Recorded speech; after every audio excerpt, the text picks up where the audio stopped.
ਤੁਹਾਨੂੰ ਲੱਗਦਾ ਹੋਣਾ शायद ये बंदे रबाबी है, इन्हां नूं की पता सरकारां किदां चलदियां ते कीर्तन करन वाले आ। नहीं नहीं, जिहदे नाल तुहाडा पंगा पिया वो 63 ट्रिलियन रुपीज़ ਉਹਦਾ बजट आ, मीनस 28 पंजाब ਦੀਆਂ ਸਰਕਾਰਾਂ ਖਰੀਦ ਸਕਦਾ ਉਹ। ਤੁਸੀਂ ਸਰਕਾਰ ਨਾਲ ਮੱਥਾ ਲਾਉਣਾ ਕਿ ਵਪਾਰੀ ਨਾਲ? ਅਸੀਂ ਕਹਿੰਦੇ ਜੀ ਅਸੀਂ ਪੈਟਰੋਲ ਪੰਪ ਬੰਦ ਕਰਤੇ, ਅਸੀਂ ਉਹਦੇ ਟੋਲ ਪਲਾਜ਼ੇ ਬੰਦ ਕਰਤੇ। ਕਰ ਦਿਓ। ਤੁਸੀਂ ਪਤਾ ਕੀ ਕੀਤਾ? ਤੁਸੀਂ ਇੱਕ ਸਮੁੰਦਰ ਦੇ ਵਿੱਚੋਂ ਇੱਕ ਕੌਲੀ ਕੱਢ ਕੇ ਬਾਹਰ ਡੋਲਤੀ ਹੈ। मैं अज तो पहला ना वीर नूं जानदा सी, मैं नहीं जानदा, पर उहदे दिल दे विचों जिहड़ी आवाज़ निकली है कल कि मेरी आत्मा समर्पित आ। पर वीर मेरे, मैं एक हथ बन बेनती कर लगा, बड़ा धोखा कीता। अजे तक बरगाड़ी वाले सब कुछ वेच वट के ते पता नहीं कित्थे जा बैठे आ, सानू लभे नहीं। सानू गुरु ग्रंथ साहिब वाल दी बेअदबी करन वाले साडे घरे बैठे नहीं असीं फड़ सके कि सानू वो तुहानू जान गई है सरकार कि तुसी भरा भरा दे सिर च डांग मारन नूं तैयार है। वो खेत दीयां वट्टां जिहड़ा भरा तुहाडे नाल 35 साल तो पैली वाहुंदा, तुसी हल नाल ओहदी वट वड्डणों नहीं हटदे। ये गल सरकार नूं पता आ। एक गल याद रखियो, सरकार नूं वैसे तो सुणदे होणे आ, सानू सवेरे ही मिल पे सी, कहंदा मैं CID तो हाँ, आपदा नाम लिखा दो। मैं कहा लिख दो, रबाबी है। की करोगे रबाबियां दा? ते बाबर अगे भी बोली है, कख नहीं कर सकते तुसी साडा। जिहड़ा वपारी तुहाडे छल्ली दे उत्ते 65 रुपये लेके मॉल च वेचदा, की गल तुहाडे कोलों नहीं विकदियां? सानू शर्म आउंदी है दुकान लाउण लग्गियां। असीं अपना सब कुछ दुकानां वालियां नूं वेच के अज धरने ते बैठे आ ना, कि सानू जिद्दण तुहानू दुकानां लाउणीਆਂ आ गईयां ना, उदण तुसी अपनी फसल अपनी दुकान ते खुद वेच सकते जे। तुहाडे वपारी छड्ड के सरकार भी चीका मारदी घरे आएगी तुहाडे। ये आर्डीनेंस बिल नहीं है, ये तुहानू थापी मिली है मोदी वालों भी चंगा जवानों अपना तो इन्ना ही काम सी, हुण तुसी बैठे रहो सड़कां ते। धन गुरु गोबिंद सिंह साहिब जी की बख्शिश की हुई फतेह अर्ज है जी। गज के फतेह बुलायो। वाहिगुरू जी का खालसा, वाहिगुरू जी की फतेह। हुण तुहाडी आवाज़ जिहड़ी है पता लगता है कि तुसी किसे काम आए हो, क्योंकि तुहाडा टाइम जिहड़ा समा बहुत कीमती है। मेरे तो पहला जदों मैं इत्थे एंटर होया सी तां शब्द कीर्तनीय सिंह दा एक शब्द रिकॉर्डिंग चल रही सी, गोबिंद मिलन कीए तेरी बरिया। इक्को टाइम हुंदा एक ही वारी है। गुरु गोबिंद सिंह साहिब जी दी जे तुसी संसारक उम्र का अंदाज़ा लाउने आ, जे सुनते हैं तो 42 साल की उम्र है। 42 साल की उम्र दे विच गुरु गोबिंद सिंह साहिब जी ने जो सानू बख्शिश किया, जो करके दिखाया, तुहाडे सारिਆਂ दे सामने है।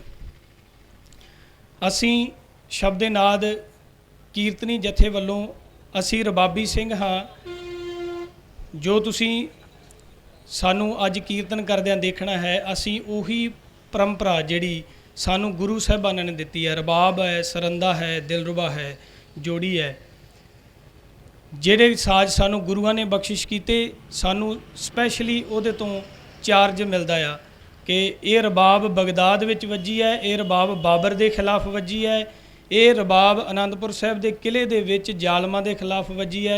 इस रबाब की धुन विचों जिहड़ा भी शब्द निकलिया वो सरकार ते सरकार दे ज़र खरीदे हुए लोगों की हिक विच वजदा है। सो इस करके असीं तुसीं पिछले समय दे विच देखिया होएगा, असीं मंत्रियां दे घरां दे बूहियां दे मूहरे जाके बूहियां दे अगे बैठ के शब्द पढ़ के आए सी, कुत्ता राज बहाली है फिर चक्की चटे। कि तुसीं आप संसद दे विच वादे कीते सी, आप लोक सभा राज सभा दे विच वादे कीते, मीडिया दे विच वादे कीते कि असीं साडी सरकार लैके आयो, असीं गुरु ग्रंथ साहिब जी दे दोषियां नूं चक के जेल विच सुटांगे। ते जिहड़े जिहड़े मंत्री उत्थे बोले सन उन्हां दीयां स्पीचस कढ के उन्हां दे घर दे अगले बन्ने चला के रबाब नाल कुत्ता राज बहाली है फिर चक्की चट्टे शब्द पढ़िया सी, ताकि थोड़ी बहुती जमीर हिले। सो तुसी सारे जिस काम लई इकत्तर होए हो वो है किसान मजदूर ਅਤੇ ਛੋਟੇ ਦੁਕਾਨਦਾਰ ਤੇ ਜਿੰਨੇ ਵੀ ਕਿਰਤੀ ਲੋਕ ਨੇ ਉਹਨਾਂ ਨਾਲ ਸੰਬੰਧਿਤ ਇਹ ਜਿਹੜਾ ਆਰਡੀਨੈਂਸ ਨਹੀਂ ਹੈ, ਇਹ ਫਾਹਾ ਜਿਹੜਾ ਤਿਆਰ ਕੀਤਾ ਗਿਆ, ਇਹਨੂੰ ਹੌਲੀ ਹੌਲੀ 2 ਸਾਲਾਂ ਵਿੱਚ ਟਾਈਟ ਕਰਨਾ। ਉਹਨਾਂ ਨੇ ਪਹਿਲਾਂ 2 ਸਾਲ ਖੁੱਲ੍ਹਾ ਛੱਡ ਦੇਣਾ, ਫਿਰ ਹੌਲੀ ਹੌਲੀ 2 ਸਾਲਾਂ ਦੇ ਵਿੱਚ ਟਾਈਟ ਕਰਕੇ ਸਾਹ ਬੰਦ ਕਰ ਦੇਣਾ। ਸਾਨੂੰ ਕੱਲ ਇੱਕ ਯੂਪੀ ਤੋਂ ਵੀਰ ਸਾਡਾ ਸੱਜਣ ਮਿਲਿਆ, ਗੁਰਸਿੱਖ ਹੈ। ਉਸ ਸੱਜਣ ਨੇ ਸਾਨੂੰ ਦੱਸਿਆ ਕਿ 900 ਰੁਪਈਆ ਭਾਅ ਆ यूपी ਦੇ ਵਿੱਚ। ਅਸੀਂ ਉਹਨਾਂ ਕੋਲੋਂ ਉਮੀਦ ਕਰਦੇ ਹਾਂ ਸਾਨੂੰ 2000 ਜਾਂ 2200 ਦੇਣਗੇ। ਉਹ ਕਹਿੰਦੇ 900 ਹੈ। ਅਸੀਂ ਆਖਿਆ ਤੁਸੀਂ ਕਰ ਸਕਦੇ ਕੁਝ? ਕਹਿੰਦਾ ਕੁਝ ਨਹੀਂ ਕਰ ਸਕਦੇ, 900 ਹੈ, 900 ਲੈਣਾ ਪੈਣਾ, ਨਹੀਂ ਲੈਣਾ ਉਹ ਕਹਿੰਦੇ ਘਰੇ ਰੱਖ ਲਓ। ਤੁਹਾਡੇ ਨਾਲ ਵੀ ਇਦਾਂ ਹੀ ਹੋਣ ਜਾ ਰਹੀ ਹੈ। ਤੁਸੀਂ ਇਕੱਤਰਤਾ ਕੀਤੀ ਹੈ। ਅਸੀਂ ਅੱਜ ਸ਼ਬਦ ਪੜ੍ਹਨ ਜਾ ਰਹੇ ਹਾਂ, ਰਾਜੇ ਪਾਪ ਕਮਾਵੰਦੇ ਉਲਟੀ ਵਾੜ ਖੇਤ ਕੋ ਖਾਈ। ਜਿਹੜੇ ਰਾਜੇ ਨੇ ਉਹ ਪਾਪ ਕਮਾਉਂਦੇ ਆ। ਜਿਹੜੀ ਵਾੜ ਅਸੀਂ ਆਪਣੀ ਰਾਖੀ ਵਾਸਤੇ ਆਪਣੇ ਦੁਆਲੇ ਰੱਖੀ ਸੀ ਵੋਟਾਂ ਪਾ ਕੇ, ਉਹੀ ਵਾੜ ਸਾਨੂੰ ਵਾਪਸ ਖਾਣਾ ਸ਼ੁਰੂ ਕਰਤਾ ਉਸੇ ਵਾੜ ਨੇ। ਜਿਹੜੀ ਵਾੜ ਅਸੀਂ ਆਪਣੇ ਬਚਾਅ ਵਾਸਤੇ ਰੱਖੀ ਸੀ ਉਹੀ ਵਾੜ ਵਾਪਸ ਸਾਨੂੰ ਖਾਣਾ ਸ਼ੁਰੂ ਕਰ ਗਈ ਹੈ। ਸੋ ਆਓ ਪਹਿਲਾਂ ਸਤਿਗੁਰੂ ਜੀ ਦੀ ਬਖਸ਼ਿਸ਼ ਕੀਰਤਨ, ਇੱਕ ਸ਼ਬਦ ਦੀ ਹਾਜ਼ਰੀ, ਉਸ ਤੋਂ ਬਾਅਦ ਮੈਂ ਸਿਰਫ ਤੁਹਾਡੇ ਨਾਲ ਕੁਝ ਕੁ ਨੁਕਤੇ ਸਾਂਝੇ ਕਰਨੇ ਆ ਜਿਹੜੇ ਬਹੁਤ ਜ਼ਰੂਰੀ ਆ ਤੁਹਾਡੇ ਨਾਲ ਕਰਨੇ, ਸਿਰਫ 5 ਮਿੰਟ ਵਾਸਤੇ ਅਖੀਰ ਤੇ ਸ਼ਬਦ ਤੋਂ ਬਾਅਦ। ਤੇ ਉਸ ਤੋਂ ਬਾਅਦ ਅਸੀਂ ਆਪ ਜੀ ਕੋਲੋਂ ਆਗਿਆ ਲੈ ਲੈਣੀ। ਸਤਿਗੁਰੂ ਅਰਦਾਸ ਹੈ ਕਿ ਪੰਜਾਬੀਅਤ ਸਿੱਖਾਂ ਨੂੰ ਸਤਿਗੁਰੂ ਤਾਕਤ ਦੇਵੇ, ਅਸੀਂ ਉੱਦਾਂ ਹੀ ਜ਼ਾਲਮ ਦਾ ਮੁਕਾਬਲਾ ਕਰ ਸਕੀਏ ਜਿੱਦਾਂ ਸਾਡੇ ਸਤਿਗੁਰਾਂ ਨੇ ਕੀਤਾ। ਸੋ ਆਓ, ਰਾਜੇ ਪਾਪ ਕਮਾਵੰਦੇ ਉਲਟੀ ਵਾੜ ਖੇਤ ਕੋ ਖਾਈ।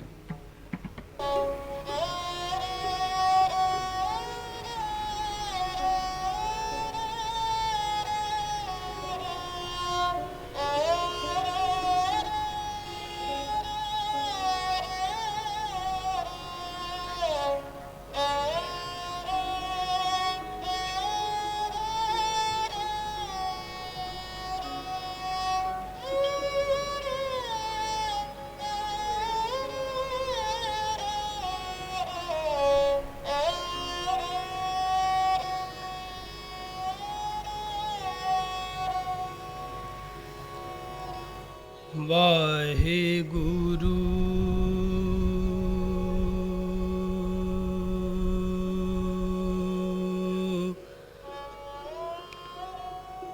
ਇੱਕ ਓੰਕਾਰ ਸਤਿਨਾਮ ਕਰਤਾ ਪੁਰਖ ਨਿਰਭਉ ਨਿਰਵੈਰ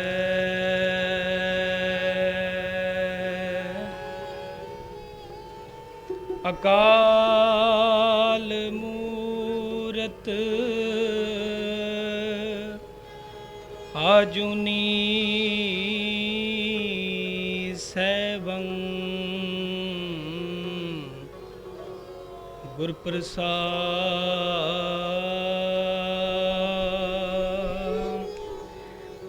ਰਾਜੇ ਪਾਪ ਕਮਾਵੰਦੇ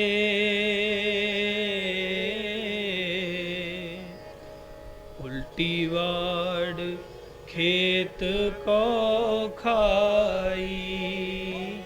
ਰਾਜੇ ਪਾਪ ਕਮਾਵੰਦੇ ਉਲਟੀ ਵਾੜ ਖੇਤ ਕੋ ਖਾਈ। ਰਾਜੇ ਪਾਪ ਕਮਾਵੰਦੇ ਉਲਟੀ ਵਾੜ ਖੇਤ ਕੋ ਖਾਈ। ਉਲਟੀ ਵਾੜ ਖੇਤ ਕੋ ਖਾਈ। ਉਲਟੀ ਵਾੜ ਖੇਤ ਕੋ ਖਾਈ। ਰਾਜੇ ਪਾਪ ਕਮਾਵੰਦੇ ਉਲਟੀ ਵਾੜ ਖੇਤ ਕੋ ਖਾਈ। ਰਾਜੇ ਪਾਪ ਕਮਾਵੰਦੇ, ਉਲਟੀ ਵਾੜ ਖੇਤ ਕੋ ਖਾਈ। ਕੱਲ ਆਈ ਕੁੱਤੇ ਮੂੰਹੀ, ਕੱਲ ਆਈ ਕੁੱਤੇ ਮੂੰਹੀ, ਖਾਜ ਹੋਆ ਮੁਰਦਾਰ ਗੁਸਾਈ।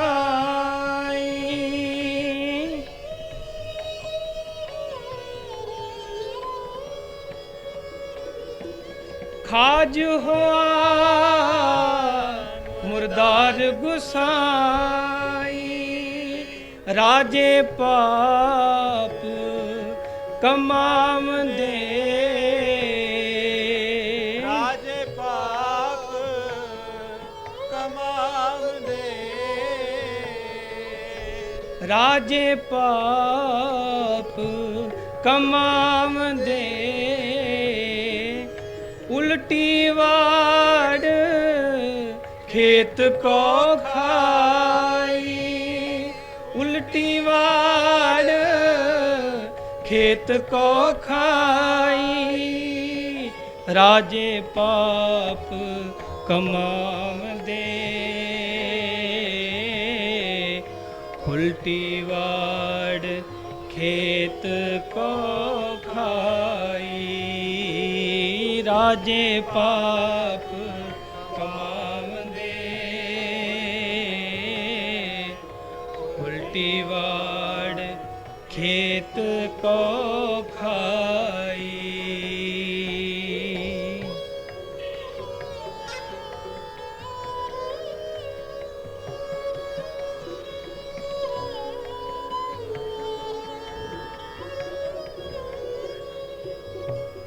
ਪਰ ਜਾਇੰਦੀ ਗਿਆਨ ਬਿਨ, ਪਰ ਜਾਇੰਦੀ ਗਿਆਨ ਬਿਨ, ਕੂੜ ਕੁਸਾਤ ਮੁਖੋਂ ਅਲਾਈ। ਕੂੜ ਸਤ ਮੁਖੋਂ ਅਲਾਈ। ਚੇਲੇ ਸਾਜ ਵਜਾਏਂਦੇ, ਚੇਲੇ ਸਾਜ ਵਜਾਏਂਦੇ, ਨਚਣ ਗੁਰੂ ਬਹੁ ਬਿਦ ਪਾਈ। ਬਹੁਤ ਵਿਦ ਪਾਈ, ਨਚਨ ਗੁਰੂ ਬਹੁ ਬਿਦ ਪਾਈ। ਰਾਜੇ ਪਾਪ ਕਮਾਵੰਦੇ, ਉਲਟੀ ਵਾੜ ਖੇਤ ਕੋ ਖਾਈ। ਰਾਜੇ ਪਾਪ ਕਮਾਵੰਦੇ, ਉਲਟੀ ਵਾੜ ਖੇਤ ਕੋ ਖਾਈ। ਸੇਵਕ ਬੈਠਣ ਘਰਾਂ ਵਿੱਚ, ਸੇਵਕ ਬੈਠਣ ਘਰਾਂ ਵਿੱਚ, ਗੁਰ ਉੱਠ ਕਰੀ ਤੇ ਨਾੜੇ ਜਾਈ। ਉੱਠ ਕਰੀ ਤੇ ਨਾੜੇ ਜਾਈ। ਕਾਜੀ ਹੋਏ ਰਿਸ਼ਵਤੀ, ਕਾਜੀ ਹੋਏ ਰਿਸ਼ਵਤੀ,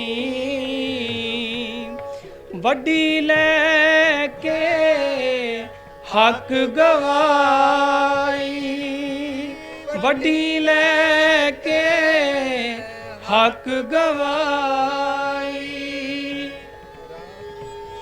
ਰਾਜੇ ਪਾਪ ਕਮਾਵੰਦੇ, ਉਲਟੀ ਵਾੜ ਖੇਤ ਕੋ ਖਾਈ। ਰਾਜੇ ਪਾਪ ਕਮਾਵੰਦੇ, ਉਲਟੀ ਵਾੜ ਖੇਤ ਕੋ ਖਾਈ।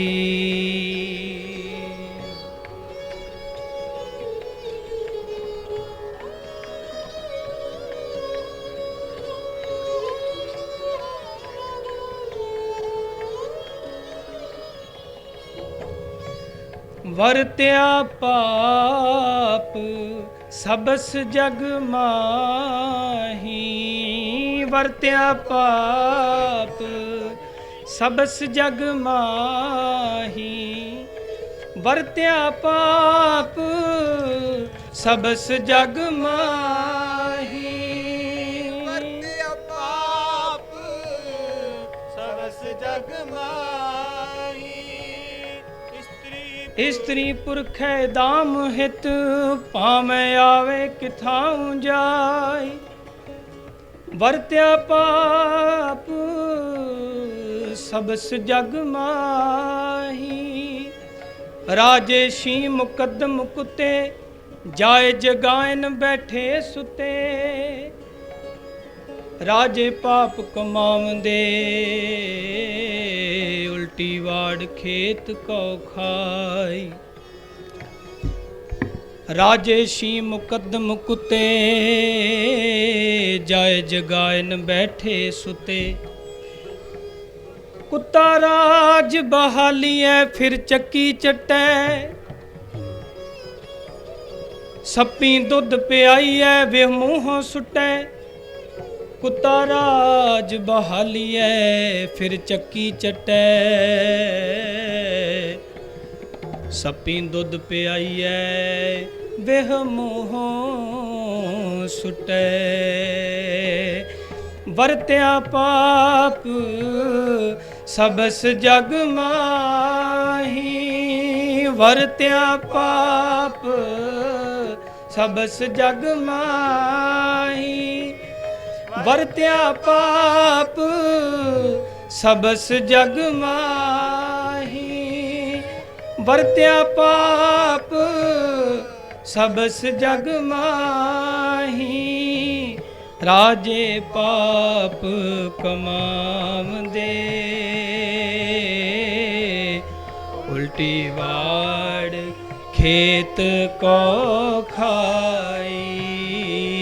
ਰਾਜੇ ਪਾਪ ਕਮਾਵੰਦੇ, ਉਲਟੀ ਵਾੜ ਖੇਤ ਕੋ ਖਾਈ। ਉਲਟੀ ਵਾੜ ਖੇਤ ਕੋ ਖਾਈ। ਉਲਟੀ ਵਾੜ ਖੇਤ ਕੋ ਖਾਈ। ਵਾਹਿਗੁਰੂ ਜੀ ਕਾ ਖਾਲਸਾ, ਵਾਹਿਗੁਰੂ ਜੀ ਕੀ ਫਤਿਹ। ਅਸੀਂ ਰਬਾਬੀ ਕੀਰਤਨ ਦੇ ਦੁਆਰਾ ਇਹ ਜਿਹੜਾ ਕਾਲਾ ਕਾਨੂੰਨ ਇਹਨਾਂ ਨੇ ਲੈ ਕੇ ਆਂਦਾ ਹੈ, ਅਸੀਂ ਉਹਦਾ ਦਿਲ ਦੇ ਸਿਖਰਾਂ ਤੋਂ ਵਿਰੋਧ ਕਰਦੇ ਹਾਂ। ਮੈਂ ਵੀ ਕਿਸਾਨ ਦਾ ਬੱਚਾ ਹਾਂ। ਭਾਈ ਤਾਰੂ ਸਿੰਘ ਦਾ ਜਨਮ ਦਿਹਾੜਾ ਆਉਣ ਵਾਲਾ 300 ਸਾਲਾ, ਤੇ ਭਾਈ ਤਾਰੂ ਸਿੰਘ ਖੇਤੀ ਕਰਦਾ ਸੀ ਤੇ ਇਹਨਾਂ ਸਾਜ਼ਾਂ ਨੇ, ਜਿਸ ਸਾਜ਼ ਨਾਲ ਅਸੀਂ ਅੱਜ ਕੀਰਤਨ ਕੀਤਾ, ਇਸੇ ਨਾਲ ਹੀ ਕੀਰਤਨ ਕਰਦਾ ਸੀ, ਸਰਨ ਦੇ ਨਾਲ। ਉਹ ਖੋਪਰੀ ਲਵਾਉਣੀ ਪ੍ਰਵਾਨ ਕਰ ਗਿਆ, ਪਰ ਉਹਨੇ ਇਹ ਨਹੀਂ ਕਿਹਾ ਕਿ ਮੈਂ ਗੋਡਣੀਆਂ ਲਾ ਦਿਆਂ ਸਰਕਾਰ ਦੇ ਅੱਗੇ। ਮੈਂ ਕੇਵਲ 1-2 ਨੁਕਤੇ ਤੁਹਾਡੇ ਨਾਲ ਜਿਹੜੇ ਸਾਂਝੇ ਕਰਨੇ, ਮੈਂ ਸਿਰਫ ਉਹੀ ਕਰਕੇ ਕੇਵਲ 5 ਮਿੰਟ ਮੈਂ ਗਿਣ ਕੇ ਲੈਣੇ ਆ। ਬਾਕੀ ਵੀਰ ਵੀ ਆਏ ਹੋਏ ਆ। ਪਹਿਲਾ ਨੁਕਤਾ ਇਹ ਹੈ ਕਿ ਵੀਰੋ, ਅਸੀਂ ਸਭ ਤੋਂ ਪਹਿਲਾਂ ਸਮਝੀਏ ਸਾਡਾ ਪਾਲਾ ਕਿੰਨਾ ਨਾ ਪਿਆ। ਜਿੰਨੀ ਦੇਰ ਤੱਕ ਸਾਡੇ ਦਿਮਾਗ ਵਿੱਚ ਇਹ ਚੀਜ਼ ਨਹੀਂ ਜਾਂਦੀ, ਅਸੀਂ ਆਪਣਾ ਰੋਡ ਮੈਪ ਤਿਆਰ ਨਹੀਂ ਕਰ ਸਕਦੇ। ਸਾਡਾ ਪਾਲਾ ਕਿਹਦੇ ਨਾਲ ਪਿਆ ਹੈ, ਕਿਹਦੇ ਨਾਲ ਟਕਰਾਇਆ ਸਾਡਾ? 3 ਵੱਡੀਆਂ ਚੀਜ਼ਾਂ ਤੁਹਾਡੇ ਸਾਹਮਣੇ ਹੈ। ਪਹਿਲਾ ਨੰਬਰ ਹੋ ਤੁਸੀਂ ਆਪ। ਜਿਹੜੇ ਫੈਸਲਾ ਕਰ ਸਕਦੇ ਆ, ਜਿਹੜੇ ਧਰਤੀ ਦੀ ਹਿੱਕ ਪਾੜ ਕੇ ਅਨਾਜ ਪੈਦਾ ਕਰ ਸਕਦੇ ਹੋ, ਪਹਿਲੇ ਤੁਸੀਂ ਆਪ ਹੋ। ਦੂਜਾ ਹੈ ਜਿਹੜਾ ਬੰਦਾ ਤੁਹਾਡੇ ਵਿੱਚ ਸੈਂਟਰ ਦੇ ਵਿੱਚ ਪੈ ਕੇ ਕਹਿੰਦਾ ਹੈ ਆ ਮੈਂ ਤੈਨੂੰ, ਜਿਹੜਾ ਕੁੱਤੇ ਤੋਂ ਬੱਕਰਾ ਤੇ ਬੱਕਰੇ ਨੂੰ ਕੁੱਤਾ ਬਣਾਉਣ ਦੀ ਸਮਰੱਥਾ ਰੱਖਦਾ ਦਿਮਾਗੀ ਤੌਰ ਤੇ, ਉਹਨੂੰ ਕਹਿੰਦੇ ਸ਼ੈਤਾਨ, ਉਹਨੂੰ ਕਹਿੰਦੇ ਆ ਵਪਾਰੀ। ਜਿਹੜਾ ਕੁੱਤੇ ਨੂੰ ਬੱਕਰਾ ਵੀ ਬਣਾ ਸਕਦਾ, ਬੱਕਰੇ ਨੂੰ ਕੁੱਤਾ ਬਣਾ ਕੇ ਵੇਚ ਸਕਦਾ ਹੈ। ਇੱਕ ਹੈਗਾ ਉਹ ਸੈਂਟਰ ਦੇ ਵਿੱਚ, ਤੇ ਇੱਕ ਹੈ ਸਰਕਾਰ। ਹੁਣ ਤੁਸੀਂ ਦੱਸੋ ਤੁਹਾਡਾ ਪਾਲਾ ਕਿਹਦੇ ਨਾਲ ਪਿਆ ਹੈ? ਤੁਹਾਡਾ ਆਪਣੇ ਆਪ ਨਾਲ ਹੈ, ਵਪਾਰੀ ਨਾਲ ਹੈ ਕਿ ਸਰਕਾਰ ਨਾਲ ਹੈ? ਜੇ ਟਾਰਗੇਟ ਕਲੀਅਰ ਨਹੀਂ ਹੈਗਾ, ਫਿਰ ਚਾਹੇ ਮੈਂ ਦੀਪ ਸਿੱਧੂ ਵੀਰ ਨੂੰ ਇੱਕ ਗੱਲ ਕਹਾਂਗਾ, ਮੈਂ ਤੁਹਾਡੀ ਕੱਲ੍ਹ ਵਾਲੀ ਵੀਡੀਓ ਵੇਖ ਚੁੱਕਿਆ, ਤੁਸੀਂ ਨੌਜਵਾਨਾਂ ਨੂੰ ਇੱਕ ਬੇਨਤੀ ਕਰਕੇ ਇੱਥੇ ਵਾਪਸ ਧਰਨੇ ਦੇ ਵਿੱਚ ਲਿਆਂਦਾ, ਤੇ ਤੁਹਾਡੀ ਇੱਕ ਗੱਲ ਮੈਨੂੰ ਬਹੁਤ ਪਸੰਦ ਆਈ, ਜਿਹੜੀ ਉਹ ਮੇਨ ਇਹ ਹੈ ਕਿ 75 ਸਾਲ ਤੋਂ ਅਸੀਂ ਕੁੱਟ ਖਾ ਰਹੇ ਹਾਂ, ਇਦਾਂ ਹੀ ਖਾਣੀ ਹੈ ਕਿ ਇਕੱਠੇ ਹੋਣਾ? ਤੇ ਉਹ ਵੀਰ ਨੇ ਅੱਗੋਂ ਸਵਾਲ ਕੀਤਾ ਸੀ, ਅਸੀਂ ਤੇ ਇਸ ਜ਼ਖਮ ਦੀ ਗੱਲ ਕਰਦੇ ਹਾਂ ਜਿਹੜਾ ਹੁਣ ਦਿੱਤਾ। ਤੇ ਮੇਰਾ ਵੀ ਤੁਹਾਡੇ ਵਾਲਾ ਜਵਾਬ ਹੈ, ਜੇ ਇਸ ਜ਼ਖਮ ਨੂੰ ਭਰ ਦੇਣ ਅਗਲੇ, ਤੇ ਇਹਦਾ ਮਤਲਬ ਜਿਹੜੇ ਬਾਕੀ ਜ਼ਖਮ ਨੇ ਉਹ ਵੀ ਨਾਲ ਹੀ ਭਰ ਜਾਣਗੇ ਕਿ ਅਜੇ ਰਹਿਣਗੇ? ਉਹ ਸਵਾਲ ਫਿਰ ਉੱਥੇ ਹੀ ਖੜਾ। ਅਸੀਂ ਚਾਹੁੰਦੇ ਕੀ ਹਾਂ? ਜਦੋਂ ਸਾਨੂੰ ਪਤਾ ਲੱਗ ਗਿਆ ਅਸੀਂ ਚਾਹੁੰਦੇ ਕੀ ਹਾਂ, ਉਹਦਾ ਮੈਂ ਇੱਕ ਸਾਫ਼ ਜੀ ਤਸਵੀਰ ਤੁਹਾਨੂੰ ਦਰਸਾਉਣ ਲੱਗਾ। ਤੁਹਾਨੂੰ ਲੱਗਦਾ ਹੋਣਾ ਸ਼ਾਇਦ ਇਹ ਬੰਦੇ ਰਬਾਬੀ ਹੈ, ਇਹਨਾਂ ਨੂੰ ਕੀ ਪਤਾ ਸਰਕਾਰਾਂ ਕਿੱਦਾਂ ਚੱਲਦੀਆਂ ਤੇ ਕੀਰਤਨ ਕਰਨ ਵਾਲੇ ਆ। ਨਹੀਂ ਨਹੀਂ, ਸਾਨੂੰ ਸਾਡੇ ਗੁਰੂ ਨੇ ਇੱਕੋ ਗੱਲ ਸਿਖਾਈ ਹੈ, ਬਈਏ ਪੜ੍ਹਿਆ ਪਾਸ। ਸਾਡੇ ਗੁਰੂ ਨੇ ਸਾਨੂੰ ਸਿਖਾਇਆ, ਅਕਲੀ ਪੜ੍ਹ ਕੇ ਬੁੱਝੀਏ, ਅਕਲੀ ਪਾਈਏ ਮਾਨ। ਅਕਲ ਨਾਲ ਪੜ੍ਹ ਕੇ ਬੁੱਝਦੇ ਹਾਂ ਅਸੀਂ, ਤੇ ਅਕਲ ਨਾਲ ਹੀ ਸਾਨੂੰ ਮਾਣ ਮਿਲਦਾ ਹੈ। ਉਹਦੇ ਵਿੱਚੋਂ ਇੱਕ ਹੀ ਨੁਕਤਾ ਸਾਂਝਾ ਕਰਨ ਲੱਗਾ, ਜੇ ਤੁਹਾਡੇ ਪੱਲੇ ਪੈ ਗਿਆ ਤੇ ਮੈਨੂੰ ਲੱਗਦਾ ਬਹੁਤ ਕੁਝ ਤੁਸੀਂ ਘਰ ਲੈ ਜਾਣਾ। ਅੱਜ ਸ਼੍ਰੋਮਣੀ ਗੁਰਦੁਆਰਾ ਪ੍ਰਬੰਧਕ ਕਮੇਟੀ ਦਾ ਜਿਹੜਾ ਸਾਲਾਨਾ ਬਜਟ ਹੈ, ਪਤਾ ਕਿੰਨਾ ਹੈ ਜੀ? 9.8 ਬਿਲੀਅਨ ਰੁਪਈਏ। ਇੱਕ ਹੁੰਦਾ ਲੱਖ, ਇੱਕ ਹੁੰਦਾ ਕਰੋੜ, ਉਹ ਤੋਂ ਅੱਗੇ ਆਉਂਦਾ ਅਰਬ, ਉਹ ਤੋਂ ਅੱਗੇ ਆਉਂਦਾ ਖਰਬ, ਤੇ ਖਰਬ ਤੋਂ ਅੱਗੇ ਤਕਰੀਬਨ ਸਿਆਣੇ ਬੰਦੇ ਗਿਣਤੀ ਨਹੀਂ ਕਰਦੇ, ਅੱਗੇ ਨੀਲ ਆਉਂਦਾ ਹੈ। ਸ਼੍ਰੋਮਣੀ ਕਮੇਟੀ ਦਾ ਜਿਹੜਾ ਬਜਟ ਆ ਉਹ 9.8 ਬਿਲੀਅਨ ਅਰਬ ਰੁਪਈਆ ਆ। ਪੰਜਾਬ ਸਰਕਾਰ ਦਾ ਕਿੰਨਾ ਆ? 2.3 ਟ੍ਰਿਲੀਅਨ ਡਾਲਰ। ਤੇ ਜਿਹੜੇ ਨਾਲ ਤੁਹਾਡਾ ਪੰਗਾ ਪਿਆ ਉਹਦਾ ਪਤਾ ਕਿੰਨਾ ਹੈ? ਜਿਹਦੇ ਨਾਲ ਤੁਹਾਡਾ ਪੰਗਾ ਪਿਆ, ਮੈਂ ਕਿਉਂਕਿ ਜਿੰਨੀ ਦੇਰ ਤੱਕ ਸਿਆਣੇ ਇੱਕ ਗੱਲ ਕਹਿੰਦੇ, ਗੁਰੂ ਗੋਬਿੰਦ ਸਿੰਘ ਸਾਹਿਬ ਸੱਚੇ ਪਾਤਸ਼ਾਹ ਨੇ ਸਾਨੂੰ ਇੱਕ ਗੱਲ ਸਿਖਾਈ ਹੈ, ਜਿੰਨੀ ਦੇਰ ਤੱਕ ਦੁਸ਼ਮਣ ਦਾ ਅੰਦਾਜ਼ਾ ਨਹੀਂ, ਤੁਸੀਂ ਭੇਦ ਨਹੀਂ ਸਕਦੇ।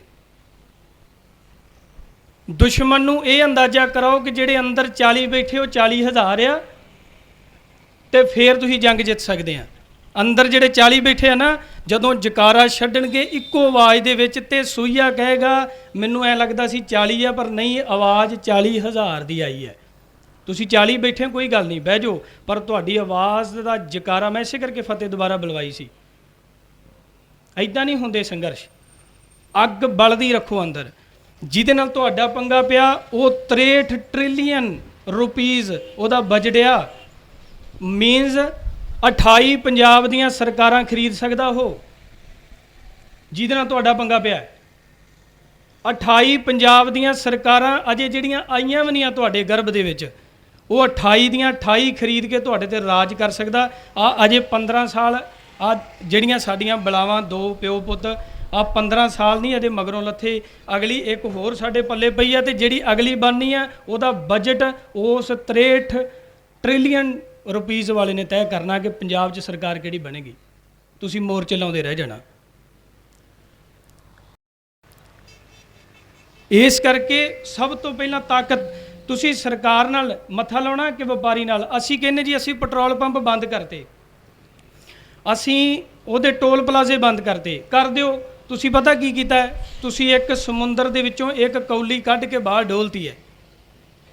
ਉਹ ਅਗਲੇ ਕਹਿੰਦੇ ਚੰਗਾ ਹੋਇਆ, ਵਾਹਵਾ ਖੇਡੇ ਲੱਗੇ ਹੈ, ਵੀ ਟੋਲ ਮਾਫ ਹੋ ਗਿਆ, ਖੇਡੀ ਚਲੋ। ਤੁਹਾਡਾ ਟਾਰਗੇਟ ਕੀ ਹੈ? ਜਿਸ ਬੰਦੇ ਨਾਲ ਤੁਹਾਡਾ ਪੰਗਾ ਪਿਆ ਹੈ, ਮੈਂ ਮਜ਼ਾਕੀਆ ਲਹਿਜੇ 'ਚ ਗੱਲ ਕਰਨ ਲੱਗਾ, ਇਹਨੂੰ ਸੀਰੀਅਸ ਨਾ ਲਿਆ, ਕਿਉਂਕਿ ਪਹਿਲਾਂ ਮੈਂ ਤੁਹਾਨੂੰ ਡਰਾ ਨਹੀਂ ਰਿਹਾ, ਤੁਹਾਨੂੰ ਦੁਸ਼ਮਣ ਦਾ ਭੇਦ ਦੇ ਰਿਹਾ। ਸ਼੍ਰੋਮਣੀ ਕਮੇਟੀ 117 ਸ਼੍ਰੋਮਣੀ ਕਮੇਟੀਆਂ ਦੁਬਾਰਾ ਖੜੀਆਂ ਕਰ ਸਕਦਾ ਮਿਟਾ ਕੇ, ਜਿਹਦੇ ਨਾਲ ਤੁਹਾਡਾ ਪੰਗਾ ਪਿਆ। 28 ਸਰਕਾਰਾਂ ਅੱਜ ਹੀ ਸਵਾਹ ਕਰਕੇ ਫਿਰ ਦੁਬਾਰਾ ਬਣਾ ਸਕਦਾ। ਤੇ ਆ ਮੋਦੀ ਵਰਗੇ ਉਹ 27 ਮਾਰ ਵੀ ਦਿਓ ਤੁਸੀਂ, ਕੱਖ ਨਹੀਂ ਹੁੰਦਾ, 27 ਹੋਰ ਖੜੀ ਕਰ ਦੇਗਾ ਉਹ। ਕੀ ਕਰੋਗੇ ਤੁਸੀਂ? ਤੁਹਾਨੂੰ ਉਹੀ ਤਰੀਕਾ ਅਪਣਾਉਣਾ ਪੈਣਾ ਜਿਹੜਾ ਤੁਹਾਡੇ ਗੁਰੂ ਨੇ ਤੁਹਾਨੂੰ ਦੱਸਿਆ। ਤੁਸੀਂ ਆਪ ਖੁਦ ਮੁਖਤਿਆਰੀ ਕਿੱਦਾਂ ਲੈਣੀ ਹੈ? ਤੁਹਾਡੇ ਅੰਦਰ ਕੀ ਹੈ? ਤੁਸੀਂ ਆਪਣੀ ਸਰਕਾਰ ਕੋਲੋਂ ਕੀ ਮਨਵਾਉਣਾ ਚਾਹੁੰਦੇ? ਅਗਲਾ ਆਪਣੀ ਘਰਵਾਲੀ ਦੇ ਜਨਮ ਦਿਨ ਤੇ 250 ਕਰੋੜ ਦੀ ਪਾਰਟੀ ਕਰਦਾ ਹੈ, ਕੱਲੀ ਆਪਣੀ ਘਰਵਾਲੀ ਦੇ, ਤੇ ਜੈਟ ਦਿੰਦਾ ਹੈ ਉਹਨੂੰ ਗਿਫਟ ਦੇ ਵਿੱਚ 240 ਕਰੋੜ ਦਾ, 500 ਕਰੋੜ ਰੁਪਈਆ ਲਾ ਦਿੰਦਾ ਹੈ ਉਹ। ਦੁਨੀਆ ਦੀਆਂ 10 ਮਹਾਨ ਵੱਡੇ ਪੈਸੇ ਵਾਲੀਆਂ ਹਸਤੀਆਂ ਜਿਹੜੀਆਂ, ਉਹਨਾਂ ਦੇ ਵਿੱਚੋਂ ਚੌਥੇ ਨੰਬਰ ਤੇ ਉਹਦਾ ਨਾਮ ਆਉਂਦਾ ਹੈ। ਇਸ ਕਰਕੇ ਵੀਰੋ, ਬਿਲਕੁਲ ਸਹੀ ਕਿਹਾ ਦੀਪ ਸਿੱਧੂ ਵੀਰ ਨੇ। ਮੈਂ ਅੱਜ ਤੋਂ ਪਹਿਲਾਂ ਨਾ ਵੀਰ ਨੂੰ ਜਾਣਦਾ ਸੀ, ਮੈਂ ਨਹੀਂ ਜਾਣਦਾ, ਪਰ ਉਹਦੇ ਦਿਲ ਦੇ ਵਿੱਚੋਂ ਜਿਹੜੀ ਆਵਾਜ਼ ਨਿਕਲੀ ਹੈ ਕੱਲ ਕਿ ਮੇਰੀ ਆਤਮਾ ਸਮਰਪਿਤ ਆ। ਪਰ ਵੀਰ ਮੇਰੇ, ਮੈਂ ਇੱਕ ਹੱਥ ਬੰਨ੍ਹ ਬੇਨਤੀ ਕਰ ਲੱਗਾ, ਬੜਾ ਧੋਖਾ ਕੀਤਾ। ਅਜੇ ਤੱਕ ਬਰਗਾੜੀ ਵਾਲੇ ਸਭ ਕੁਝ ਵੇਚ ਵੱਟ ਕੇ ਤੇ ਪਤਾ ਨਹੀਂ ਕਿੱਥੇ ਜਾ ਬੈਠੇ ਆ, ਸਾਨੂੰ ਲੱਭੇ ਨਹੀਂ। ਸਾਨੂੰ ਗੁਰੂ ਗ੍ਰੰਥ ਸਾਹਿਬ ਦੀ ਬੇਅਦਬੀ ਕਰਨ ਵਾਲੇ ਸਾਡੇ ਘਰੇ ਬੈਠੇ ਨਹੀਂ ਅਸੀਂ ਫੜ ਸਕੇ, ਜਿਨ੍ਹਾਂ ਨੇ ਬੇਅਦਬੀ ਕੀਤੀ ਹੈ। ਉਸ ਤੋਂ ਬਾਅਦ ਗੁਰੂ ਗ੍ਰੰਥ ਸਾਹਿਬ ਜੀ ਦੇ ਸਰੂਪ ਗਾਇਬ ਕਰਤੇ, ਅਜੇ ਤੱਕ ਅਸੀਂ ਉਹਨਾਂ ਦੇ ਗਲਵੇ ਨੂੰ ਹੱਥ ਨਹੀਂ ਪਾ ਸਕੇ। ਅਸੀਂ ਮੋਰਚੇ ਦੀ ਗੱਲ ਕਰਦੇ ਹਾਂ, ਤੁਸੀਂ ਪਿੱਛੇ ਲਿਖਿਆ ਸ਼ੰਭੂ ਮੋਰਚਾ, ਤੇ ਮੈਂ ਤੇ ਇੱਕੋ ਹੀ ਮੋਰਚੇ ਨੂੰ ਜਾਣਦਾ, ਉਹਦਾ ਨਾਂ ਹੈਗਾ ਜੈਤੋਂ ਦਾ ਮੋਰਚਾ। ਤੇ ਉੱਥੇ ਜਿੱਦਾਂ ਅਸੀਂ ਕੀਰਤਨ ਕਰਦੇ ਹਾਂ ਨਾ, ਜਿੱਦਾਂ ਅਸੀਂ ਕੀਰਤਨ ਕਰਦੇ ਹਾਂ, ਤੇ ਮੈਂ ਵੀਰਾਂ ਨੂੰ ਨਾਲਦਿਆਂ ਨੂੰ ਇੱਕ ਗੱਲ ਕਹੀ, ਜੇ ਮੋਰਚਾ ਭੇਟ ਚੜ੍ਹਦਾ ਨਾ, ਜੇ ਮੋਰਚਾ ਸਿਖਰ ਤੇ ਜਾਂਦਾ ਹੈ ਤੇ ਗੋਲੀ ਇੱਥੇ ਖਾਣੀ ਪੈਂਦੀ ਹੈ ਰਬਾਬ ਨਾਲ ਕੀਰਤਨ ਕਰਦਿਆਂ, ਫਿਰ ਕਿਸੇ ਬੰਨੇ ਲੱਗਦੀ ਗੱਲ। ਤੇ ਜੇ ਗੱਲਾਂ ਕਰਨੀਆਂ, ਆਪਣੇ ਦੁਸ਼ਮਣ ਨੂੰ ਪਹਿਚਾਣੋ ਪਹਿਲਾਂ, ਤੁਹਾਡਾ ਦੁਸ਼ਮਣ ਕੌਣ ਹੈ। ਹੁਣ ਮੈਂ ਚੱਲਿਆ ਸਿਰਫ ਹੱਲ ਵੱਲ। 2 ਨੁਕਤੇ ਦੱਸਣ ਲੱਗਾ, ਚੰਗੇ ਲੱਗੇ ਰੱਖ ਲਿਓ, ਨਹੀਂ ਲੱਗੇ ਤਾਂ ਮੈਂ ਤਾਂ ਆਪਣਾ ਫਰਜ਼ ਨਿਭਾਉਣਾ, ਸੱਚ ਬੋਲਣਾ ਹੈ। ਤੁਸੀਂ ਕਹਿੰਦੇ ਅਸੀਂ ਕੀ ਕਰੀਏ, ਸਾਡੀ ਫਸਲ ਨਹੀਂ। ਤੁਹਾਨੂੰ ਕਿਹਨੇ ਕਿਹਾ ਕਣਕ ਤੇ ਝੋਨਾ ਬੀਜਣ ਵਾਸਤੇ? ਮੈਂ ਇੱਕ ਕਹਾਣੀ ਸੁਣਾਉਣ ਲੱਗਾ, ਚੰਗੀ ਲੱਗੇ ਰੱਖ ਲਿਆ ਜੀ। 1997 ਦੇ ਵਿੱਚ 10,000 ਤੋਂ 12,000 ਠੇਕਾ ਸੀ ਕਿੱਲੇ ਦਾ। ਜਿਹਦੀ ਗੱਲ ਮੈਂ ਕਰਦਾ ਆ $1 ਟ੍ਰਿਲੀਅਨ ਵਾਲੇ ਦੀ, ਉਹਨੇ ਆਪਣੇ ਲੜਾਕੂ ਭੇਜੇ ਪੰਜਾਬ ਦੀ ਧਰਤੀ ਦੇ, ਕਹਿੰਦਾ ਜਾਓ ਪਤਾ ਕਰੋ, ਵੇਖੋਗਾ ਕਿਸਾਨ ਦੀ ਔਕਾਤ ਕਿੰਨੀ ਕੁ ਹੈ। ਉਹ ਜਦੋਂ ਇੱਥੇ ਤੁਹਾਡੀ ਜ਼ਮੀਨ ਤੇ ਆਇਆ ਨਾ, ਅੱਜ ਜੰਡਿਆਲੇ ਵਾਲੀ ਸਾਈਡ, ਤੇ ਜੱਟਾਂ ਨੂੰ ਕਹਿੰਦਾ ਕਿੰਨਾ ਠੇਕਾ ਲੈਂਦੇ ਜੇ ਸਾਲ ਦਾ? ਉਹ ਕਹਿੰਦੇ ਜੀ ਅਸੀਂ ਲੈਂਦੇ ਆ 12,000। ਕਹਿੰਦਾ 30,000 ਦੇ ਦਈਏ ਤੇ ਕਿਵੇਂ ਚੱਲੂ? ਉਹ ਕਹਿੰਦਾ ਜੇ 30,000 ਦੇਤਾ ਤੇ ਹੋਰ ਕੀ ਚਾਹੀਦਾ। ਉਹਨਾਂ ਨੇ 30,000 ਰੁਪਈਆ ਠੇਕਾ, ਉਸ ਵੇਲੇ 12,000 ਠੇਕੇ 'ਚੋਂ 30,000 ਠੇਕਾ ਦੇ ਕੇ ਕਿੱਲੇ ਦਾ 200 ਕਿੱਲਾ ਜ਼ਮੀਨ ਜੰਡਿਆਲੇ ਦੇ ਲਾਗੇ ਲਈ। ਉਹਦੇ ਵਿੱਚੋਂ ਸਫੈਦ ਮੂਸਲੀ ਜਿਹੜੀ 100 ਰੁਪਈਏ ਦੀ 10 ਗ੍ਰਾਮ ਹੈ, 10,000 ਰੁਪਈਏ ਕਿਲੋ ਵਿਕਣ ਵਾਲੀ ਚੀਜ਼ ਜੰਡਿਆਲੇ ਦੇ 200 ਕਿੱਲਿਆਂ ਦੇ ਵਿੱਚੋਂ ਪੱਟ ਕੇ ਅਰਬਾਂ ਰੁਪਈਆਂ ਦਾ ਵਿਦੇਸ਼ ਦੇ ਵਿੱਚ ਸਫੈਦ ਮੂਸਲੀ ਵੇਚ ਕੇ ਜੱਟਾਂ ਨੂੰ ਕਹਿੰਦਾ ਚੱਕੋ 30,000 ਦਾ ਠੇਕਾ। ਤੁਹਾਨੂੰ ਅਜੇ ਤੱਕ ਨਹੀਂ ਪਤਾ ਲੱਗਾ ਫਸਲ ਕਿੱਦਾਂ ਬੀਜਣੀ। ਇਹਦੇ ਵਿੱਚ ਪੈਦਾ ਕੀ ਕਰਨਾ ਹੈ? ਪੰਜਾਬ ਗੁਰੂ ਨਾਨਕ ਸਾਹਿਬ ਨੇ ਚੋਣ ਕੀਤੀ ਹੈ ਪੰਜਾਬ ਦੀ। ਵੀਰ ਮੇਰਿਓ, ਗੱਲ ਬਹੁਤ ਬਹੁਤ ਡੂੰਘੀ ਹੈ। ਗੁਰੂ ਨਾਨਕ ਸਾਹਿਬ ਨੇ ਹੋਰ ਕਿਸੇ ਜ਼ਮੀਨ ਨੂੰ ਤਰਜੀਹ ਨਹੀਂ ਦਿੱਤੀ। ਪੰਜਾਬ ਦੀ ਜ਼ਮੀਨ ਤੇ ਆ ਕੇ ਬੁੱਢੇ ਬਾਰੇ ਹਲ ਵਾਇਆ। ਉਹਦਾ ਮਤਲਬ ਸਮਝੋ, ਪੰਜਾਬ ਨਾਲ ਦਾ ਮੌਸਮ, ਪੰਜਾਬ ਨਾਲ ਦੀਆਂ ਫਸਲਾਂ, ਪੰਜਾਬ ਨਾਲ ਦੀ ਜ਼ਮੀਨ ਦੁਨੀਆ 'ਚ ਕਿਸੇ ਕੋਲ ਨਹੀਂ ਹੈਗੀ। ਦਾਗਿਸਤਾਨ ਦੇ ਲੋਕ, ਦਾਗਿਸਤਾਨ ਦੇਸ਼ ਦੇ ਲੋਕ, ਜੇ ਇੱਕ ਮੰਜਾ ਜ਼ਮੀਨ ਮਿਲ ਜਾਏ ਨਾ ਕਿਤੇ ਪਹਾੜਾਂ ਦੇ ਵਿੱਚ ਉਹਨਾਂ ਨੂੰ, ਤੇ ਉਹ ਅੱਲਾ ਦੀ ਬੰਦਗੀ ਦੇ ਵਿੱਚ 5 ਪਹਿਰ ਬੰਦਗੀ ਕਰਦੇ ਆ। ਸ਼ੁਕਰ ਆ ਮਾਲਕਾ ਤਸੂ ਇੱਕ ਮੰਜਾ ਜ਼ਮੀਨ ਦਿੱਤੀ ਹੈ, ਇੱਕ ਮੰਜਾ, ਤੇ ਤੁਹਾਡੇ ਕੋਲ ਪੂਰੀ ਦੀ ਪੂਰੀ ਧਰਤੀ ਮਾਲਕ ਨੇ ਦਿੱਤੀ। ਤੁਸੀਂ ਫਿਰ ਅਜੇ ਵਪਾਰੀਆਂ ਦੇ ਮੂੰਹ ਹਲ ਵੇਨੇ ਅਸੀਂ ਫਸਲ ਕਿਹੜੀ ਬੀਜੀਏ। ਤੁਸੀਂ ਇਹਨਾਂ ਦੇ ਕਹਿਣ ਤੇ ਹਰੀ ਕ੍ਰਾਂਤੀ ਲਿਆ ਕੇ ਆਪਣੇ ਜਵਾਕਾਂ ਨੂੰ ਜ਼ਹਿਰ ਖਵਾਇਆ। ਤੁਸੀਂ ਦੁੱਧ ਤੇ ਟੀਕੇ ਲਾ ਲਾ ਕੇ ਆਕਸੀਟੋਸਨ ਦੇ ਆਪਣੇ ਬੱਚਿਆਂ ਦੀਆਂ, ਆਪਣੀਆਂ ਨੂੰਹਾਂ ਧੀਆਂ ਦੇ ਗਰਭ ਦੇ ਵਿੱਚ ਹੀ ਬੱਚੇ ਮਰਵਾ ਦਿੱਤੇ, ਆਕਸੀਟੋਸਨ ਦਾ ਦੁੱਧ ਪਿਆ ਪਿਆ ਕੇ। ਕਿਹਦੇ ਵਾਸਤੇ? ਅਸੀਂ ਅਮੀਰ ਹੋ ਜਾਈਏ, ਅਸੀਂ ਪੈਸਾ ਕਮਾ ਲਈਏ। ਸਤਿਗੁਰੂ ਗੁਰੂ ਨਾਨਕ ਸਾਹਿਬ ਕਹਿੰਦੇ ਲੋਭੀ ਕਾ ਵਿਸਾਹ ਨਾ ਕੀਜੈ ਜੇ ਕਾ ਪਾਰ ਵਸਾਏ।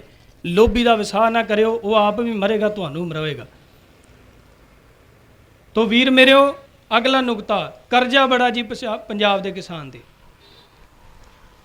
ਯਹੂਦੀਆਂ ਨੇ ਇੱਕ ਪਲਾਨ ਬਣਾਇਆ, 2.5 ਕਰੋੜ ਨੇ ਉਹ ਪੂਰੀ ਦੁਨੀਆ ਦੇ ਵਿੱਚ। ਉਹਨਾਂ ਨੇ ਇੱਕ ਪਲਾਨ ਬਣਾਇਆ, ਜਦੋਂ ਉਹਨਾਂ ਦਾ ਕੋਈ ਬੰਦਾ, ਪਹਿਲੀ ਗੱਲ ਤੇ ਉਹਨਾਂ ਦਾ ਬੰਦਾ ਜੰਮਦਾ ਹੀ ਅਰਬਾਂਪਤੀ, ਉਹ ਕਰਜ਼ਦਾਰ ਨਹੀਂ ਹੁੰਦਾ। ਪਰ ਉਹਨਾਂ ਨੇ ਇੱਕ ਸਕੀਮ ਬਣਾਈ ਹੈ, ਜਦੋਂ ਵੀ ਕਰਜ਼ਾ ਕਿਸੇ ਤੇ ਚੜ੍ਹ ਜਾਏ, ਚੀਨੇ, ਜਾਪਾਨੀ, ਯਹੂਦੀ, ਇਹ ਤਿੰਨੋਂ ਇੱਕ ਕੰਮ ਕਰਦੇ ਆ, ਜਦੋਂ ਵੀ ਉਹਨਾਂ ਦਾ ਬੰਦਾ ਗੋਡਣੀਆਂ ਲਾ ਜਾਂਦਾ, ਕਰਜ਼ੇ ਥੱਲੇ ਆ ਜਾਂਦਾ ਹੈ, ਉਹ ਸਿਰਫ 1-1 ਰੁਪਈਆ ਉਹਦੇ ਅਕਾਊਂਟ 'ਚ ਪਾਉਂਦੇ ਆ। ਰਾਤ ਨੂੰ 2.5 ਕਰੋੜ ਰੁਪਈਆ ਉਹਦੇ ਮੇਜ਼ ਤੇ ਪਿਆ ਹੁੰਦਾ। ਅਸੀਂ ਏਕੇ ਦੀ ਗੱਲ ਕਰਦੇ ਹਾਂ, ਸਾਡਾ ਭਰਾ ਲਾਗੇ ਫਾਹ ਲੈ ਕੇ ਮਰ ਜੇ, ਅਸੀਂ ਉਹਨੂੰ ਕਦੇ 100 ਰੁਪਈਆ ਨਹੀਂ ਦਿੱਤਾ। ਕਿ ਸਾਨੂੰ ਉਹ ਤੁਹਾਨੂੰ ਜਾਣ ਗਈ ਹੈ ਸਰਕਾਰ ਕਿ ਤੁਸੀਂ ਭਰਾ ਦੇ ਸਿਰ 'ਚ ਡਾਂਗ ਮਾਰਨ ਨੂੰ ਤਿਆਰ ਹੈ। ਉਹ ਖੇਤ ਦੀਆਂ ਵੱਟਾਂ, ਜਿਹੜਾ ਭਰਾ ਤੁਹਾਡੇ ਨਾਲ 35 ਸਾਲ ਤੋਂ ਪੈਲੀ ਵਾਹੁੰਦਾ, ਤੁਸੀਂ ਹਲ ਨਾਲ ਉਹਦੀ ਵੱਟ ਵੱਢਣ ਨੂੰ ਨਹੀਂ ਹਟਦੇ। ਇਹ ਗੱਲ ਸਰਕਾਰ ਨੂੰ ਪਤਾ ਆ ਵੀ ਇਹਦੀ ਇੱਕ ਫਾਲ ਜਿਹੜੀ ਲੈ ਕੇ ਜਾਂਦਾ ਹੈ ਵੱਟ ਤੋਂ ਵੱਢ ਕੇ, ਇਹਦੇ ਨਾਲ ਇਹਦਾ ਢਿੱਡ ਨਹੀਂ ਭਰਨਾ, ਪਰ ਇਹਦੇ ਅੰਦਰ ਇੱਕ ਕੁਆਲਿਟੀ ਹੈ, ਇਹਨੂੰ ਜਦੋਂ ਮਰਜ਼ੀ ਠੱਗ ਲਓ। ਇਸੇ ਕਰਕੇ ਮੋਦੀ ਨੇ ਹੁਣ ਤੁਹਾਡੇ ਸੈਂਟਰ ਦੇ ਵਿੱਚ ਵਪਾਰੀ ਤਾਰੇ ਆ, ਜਿਹੜੇ ਕੁੱਤੇ ਨੂੰ ਬੱਕਰਾ ਤੇ ਬੱਕਰੇ ਨੂੰ ਕੁੱਤਾ ਬਣਾ ਦਿੰਦੇ ਆ। ਤੇ ਹੁਣ ਅਖੀਰ ਦੇ ਉੱਤੇ ਇੱਕੋ ਟਾਰਗੇਟ ਸੈੱਟ ਕਰ ਲਓ, ਤੁਸੀਂ ਉਹਦੇ ਨਾਲ ਲੜਨਾ ਆ ਜਿਹੜਾ 28 ਸਰਕਾਰਾਂ ਬਣਾ ਸਕਦਾ ਰਾਤੋਂ ਰਾਤ, ਕਿ ਤੁਸੀਂ ਇਹਨਾਂ ਨਾਲ ਲੜਨਾ ਜਿਹੜੇ ਤੁਸੀਂ ਵੋਟਾਂ ਪਾ ਕੇ ਸਿਰ ਤੇ ਪਾਏ। ਇੰਨੀ ਕੁ ਮੇਰੀ ਬੇਨਤੀ ਪ੍ਰਵਾਨ ਕਰਿਆ ਜੀ। ਦੂਜੀ ਗੱਲ, ਅਸੀਂ ਚਾਹੁੰਦੇ ਹਾਂ, ਮੈਂ ਇੱਕ ਮੇਰੇ ਵੀਰ ਨੇ ਮੈਨੂੰ ਸਿਰਫ ਇੱਕ ਕਵਿਤਾ ਭੇਜੀ ਹੈ, ਮੈਂ ਉਹ ਸਿਰਫ 1-2 ਲਾਈਨਾਂ ਉਹਦੀਆਂ ਸਾਂਝੀਆਂ ਕਰਕੇ ਤੇ ਮੈਂ ਉਸ ਤੋਂ ਬਾਅਦ ਸਮਾਪਤੀ ਕਰ ਦੇਣੀ ਹੈ। ਕਹਿੰਦਾ, ਇਹ ਲਹਿਰ ਨਹੀਂ ਵੀਰੇ, ਮੈਂ ਇੱਕ ਮਿੰਟ 'ਚ ਸਮਾਪਤੀ ਕਰ ਦੇਣੀ। ਇਹ ਲਹਿਰ ਨਹੀਂ, ਇਹ ਜਵਾਲਾਮੁਖੀ ਹੈ। ਇਹ ਲਹਿਰ ਨਹੀਂ, ਇਹ ਜਵਾਲਾਮੁਖੀ ਹੈ। ਅੰਤ ਨੂੰ ਅੱਕ ਕੇ ਬੋਲਿਆ ਕੋਈ ਦੁਖੀ ਹੈ। ਅਸੀਂ ਹੱਸਦੇ ਖੇਡਦੇ ਇੱਥੇ ਨਹੀਂ ਆਏ ਕਿ ਅਸੀਂ ਮੌਜਾਂ ਮੰਨਣ ਆਏ ਹਾਂ। ਇੱਕ ਗੱਲ ਯਾਦ ਰੱਖਿਓ, ਸਰਕਾਰ ਨੂੰ ਵੈਸੇ ਤਾਂ ਸੁਣਦੇ ਹੋਣੇ ਆ, ਸਾਨੂੰ ਸਵੇਰੇ ਹੀ ਮਿਲ ਪਏ ਸੀ, ਕਹਿੰਦਾ ਮੈਂ CID ਤੋਂ ਹਾਂ, ਆਪਦਾ ਨਾਂ ਲਿਖਾ ਦਿਓ। ਮੈਂ ਕਿਹਾ ਲਿਖ ਦਿਓ, ਰਬਾਬੀ ਹੈ। ਕੀ ਕਰੋਗੇ ਰਬਾਬੀਆਂ ਦਾ? ਉਹ ਤੇ ਬਾਬਰ ਅੱਗੇ ਵੀ ਬੋਲੀ ਹੈ। ਕੱਖ ਨਹੀਂ ਕਰ ਸਕਦੇ ਤੁਸੀਂ ਸਾਡਾ, ਕੱਖ ਨਹੀਂ ਕਰ ਸਕਦੇ। ਸੋ ਕਹਿੰਦਾ, ਅੰਤ ਨੂੰ ਅੱਕ ਕੇ ਬੋਲਿਆ ਕੋਈ ਦੁਖੀ ਹੈ, ਘਰ ਵਿੱਚੋਂ ਨਿਕਲ ਕੇ ਹਰ ਬੰਦਾ ਆਇਆ ਸੜਕ ਤੇ, ਸੀਨੇ ਵਿੱਚ ਹੈ ਦਰਦ, ਜ਼ੁਬਾਨ ਬੇਰੁਖੀ ਹੈ। ਹੁਣ ਤੇ ਐਂ ਲੱਗਦਾ ਵੀ ਇਹਨਾਂ ਨੂੰ ਗਾਲਾਂ ਕੱਢੀਏ। ਜ਼ੁਬਾਨ ਬੇਰੁਖੀ ਹੈ, ਘਰ ਦੇ ਭੇਤੀ ਬਿਨ ਲੰਕਾ ਕੌਣ ਢਾ ਸਕਦਾ? ਦੱਸੋ, ਘਰ ਦੇ ਭੇਤੀ ਬਿਨ ਲੰਕਾ ਕੌਣ ਢਾ ਸਕਦਾ ਹੈ? ਧੂਆਂ ਤਾਈਓਂ ਉੱਠਿਆ, ਕੋਈ ਅੰਦਰ ਧੂਣੀ ਧੁਖੀ ਹੈ। ਧੂਆਂ ਤਾਂ ਉੱਠਿਆ ਜੇ ਕੋਈ ਅੰਦਰ ਧੂਣੀ ਧੁਖੀ ਹੈ। ਇਹ ਤਾਂ ਪਹਿਲਾਂ ਸੀ ਕਿ ਹਕੂਮਤ ਸਾਰ ਚੱਲਾਂਗੇ, ਜਿੱਦਾਂ ਹਕੂਮਤ ਕਹੇਗੀ ਉੱਦਾਂ ਚੱਲੀ ਜਾਵਾਂ। ਇਹ ਪਹਿਲਾਂ ਸੀ ਕਿ ਹਕੂਮਤ ਸਾਰ ਚੱਲਾਂਗੇ, ਪਰ ਹੁਣ ਹਕੂਮਤ ਨਹੀਂ, ਮਸਲਾ ਜ਼ਮੀਰ ਮੁਖੀ ਹੈ। ਹੁਣ ਹਕੂਮਤ ਦਾ ਮਸਲਾ ਨਹੀਂ, ਹੁਣ ਮਸਲਾ ਜ਼ਮੀਰ ਮੁਖੀ। ਸਾਡੀ ਹੁਣ ਜ਼ਮੀਰ ਕਹੇਗੀ। ਪਹਿਲਾਂ ਸਰਕਾਰ ਕਹਿੰਦੀ ਸੀ ਅਸੀਂ ਤੁਹਾਡੀ ਫਸਲ ਚੱਕ ਲੈ, ਅਸੀਂ ਕਹਿੰਦੇ ਕੋਈ ਨਹੀਂ, ਚੱਕ ਲਓ। ਵਰਤਮਾਨ ਵਿੱਚ ਲੜਨਾ ਪੈਂਦਾ ਜੋਧੀ, ਵਰਤਮਾਨ ਵਿੱਚ ਲੜਨਾ ਪੈਂਦਾ ਜੋਧੀ, ਤੈਨੂੰ ਭਵਿੱਖ ਆਪਣਾ ਜੇਕਰ ਤੂੰ ਰਹਿਣਾ, ਭਵਿੱਖ ਆਪਣੇ ਵਿੱਚ ਜੇ ਤੂੰ ਰਹਿਣਾ ਸੁਖੀ ਹੈ, ਤੈਨੂੰ ਵਰਤਮਾਨ ਵਿੱਚ ਲੜਨਾ ਪਏਗਾ। ਜਿੱਦਾਂ ਆ ਸਾਡੇ ਵੀਰ, ਤੁਸੀਂ ਸਾਰੇ ਪੰਜਾਬ ਦੇ ਕਿਸਾਨ ਇੱਥੇ ਆ ਕੇ ਬੈਠੇ ਹੋ। ਮੈਂ ਇੱਕ ਕਹਾਣੀ ਸੁਣਾਉਣ ਲੱਗਾ, ਗੱਡੀ ਵਿੱਚ ਵੀਰਾਂ ਨੂੰ ਵੀ ਸੁਣਾਈ, ਇੱਕ ਤੁਹਾਨੂੰ ਸੁਣਾ ਦਿੰਦਾ। ਪੁਰਤਗਾਲ ਦੇ ਵਿੱਚ ਇੱਕ ਕਿਸਾਨ ਹੈ, ਬੜਾ ਕਹਾਣੀ ਸੁਣਾਵਾਂਗਾ ਪਰ ਰਿਜ਼ਲਟ ਨਹੀਂ, ਕਿਉਂਕਿ ਮੈਨੂੰ ਪਤਾ ਮੇਰੇ ਵੀਰ ਸੇਖੋਂ ਸਾਹਿਬ ਤੇ ਜਿੰਨੇ ਵੀ ਇੱਥੇ ਬੈਠੇ ਨੇ ਉਹ ਸਾਰੇ ਰਮਜ ਨੂੰ ਪਛਾਣਦੇ ਆ। ਵੀਰ ਦੀਪ ਸਿੱਧੂ ਹੋ ਗਿਆ, ਜਿੰਨੇ ਵੀ ਸਾਡੇ ਵੀਰ ਆਏ ਹੋਏ ਆ ਉਹ ਸਾਰੇ ਰਮਜ ਨੂੰ ਪਛਾਣਦੇ। ਮੈਂ ਰਮਜ ਸੁਣਾਉਣ ਲੱਗਾ ਕਹਾਣੀ ਦੇ ਵਿੱਚ, ਅੱਗੋਂ ਰਮਜ ਸਮਝ ਲਿਆ ਜੇ। ਪੁਰਤਗਾਲ ਦੇ ਵਿੱਚ ਕਿਸਾਨ ਸੀ, ਬੜਾ ਈਮਾਨ ਵਾਲਾ, ਗੁਰੂ ਵਾਲਾ, ਰੱਬੀ ਇਬਾਦਤ ਕਰਨ ਵਾਲਾ, ਦ੍ਰਿੜਤਾ ਵਾਲਾ, ਸਬਰ ਵਾਲਾ, ਜੇਰੇ ਵਾਲਾ। 2 ਸ਼ੈਤਾਨ ਸੀ, ਜਿੱਦਾਂ ਅਸੀਂ ਮੰਨਦੇ ਆ ਨਾ ਕਿ ਸਾਡੇ ਮਾੜੇ ਕਰਮ, ਪੁਰਤਗਾਲੀ ਇਹ ਮੰਨਦੇ ਆ ਕਿ ਸ਼ੈਤਾਨ ਸਭ ਕੁਝ ਕਰਾਉਂਦਾ ਤੁਹਾਡੇ ਕੋਲ। ਜਿੱਦਾਂ ਮੁਸਲਮਾਨ ਵੀਰ ਮੰਨਦੇ ਆ ਕਿ ਸ਼ੈਤਾਨ ਉਹਨੂੰ ਪੱਥਰ ਮਾਰਦੇ ਆ। ਕਹਿੰਦੇ ਵੱਡੇ ਸ਼ੈਤਾਨ ਨੇ ਛੋਟੇ ਸ਼ੈਤਾਨ ਨੂੰ ਕਿਹਾ ਕਿ ਜਿਹੜਾ ਕਿਸਾਨ ਹੈ ਇਹਦਾ ਈਮਾਨ ਅਤੇ ਇਹਦੀ ਇੱਜ਼ਤ ਮਿੱਟੀ 'ਚ ਮਿਲਾਉਣੀ ਹੈ, ਕੀ ਕਰ ਸਕਦਾ ਹੈ? ਉਹ ਛੋਟਾ ਸ਼ੈਤਾਨ ਕਹਿੰਦਾ ਤੇ ਗੱਲ ਹੀ ਕੋਈ ਨਹੀਂ, ਆਪਾਂ ਉਡਾ ਦਿਆਂਗੇ। ਉਹ ਕਹਿੰਦਾ ਜਾ ਫਿਰ ਤੈਨੂੰ ਮੈਂ ਇਨਾਮ ਦਿਆਂਗਾ, ਪਰ ਜੇ ਨਾ ਕਰ ਸਕਿਆ ਤੇ ਗਰਦਨ ਲਾ ਦਿਆਂਗਾ ਧੌਣ ਤੋਂ। ਉਹ ਕਹਿੰਦਾ ਜੀ ਗੱਲ ਹੀ ਕੋਈ ਨਹੀਂ। ਉਹ ਆਇਆ, ਉਹਨੇ ਵੇਖਿਆ ਪਹਿਲਾਂ 2 ਦਿਨ ਕਿਸਾਨ ਕਰਦਾ ਕੀ ਹੈ।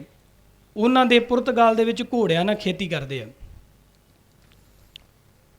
ਤਾਂ ਉਹਨੇ ਜਦੋਂ ਵੇਖਿਆ ਕਿਸਾਨ ਸਵੇਰੇ ਰੋਟੀਆਂ ਲੈ ਕੇ ਆਉਂਦਾ ਅਤੇ ਉਹੀ ਰੋਟੀਆਂ ਖਾ ਕੇ ਸਾਰਾ ਦਿਨ ਹਲ ਵਾਹੁੰਦਾ ਹੈ ਅਤੇ ਧਰਤੀ ਦੀ ਹਿੱਕ ਚੀਰ ਕੇ ਵਿੱਚੋਂ ਅਨਾਜ ਪੈਦਾ ਕਰਦਾ ਹੈ, ਉਹ ਆਂਦਾ ਇਹ ਭੁੱਖ ਨਾਲ ਵਿਲਕੇਗਾ ਅਤੇ ਮੈਂ ਇਹਨੂੰ ਆਫਰ ਕਰਾਂਗਾ ਅਤੇ ਇਹ ਲਾਲਚੀ ਹੋ ਕੇ ਸਭ ਕੁਝ ਛੱਡ ਦੇਗਾ।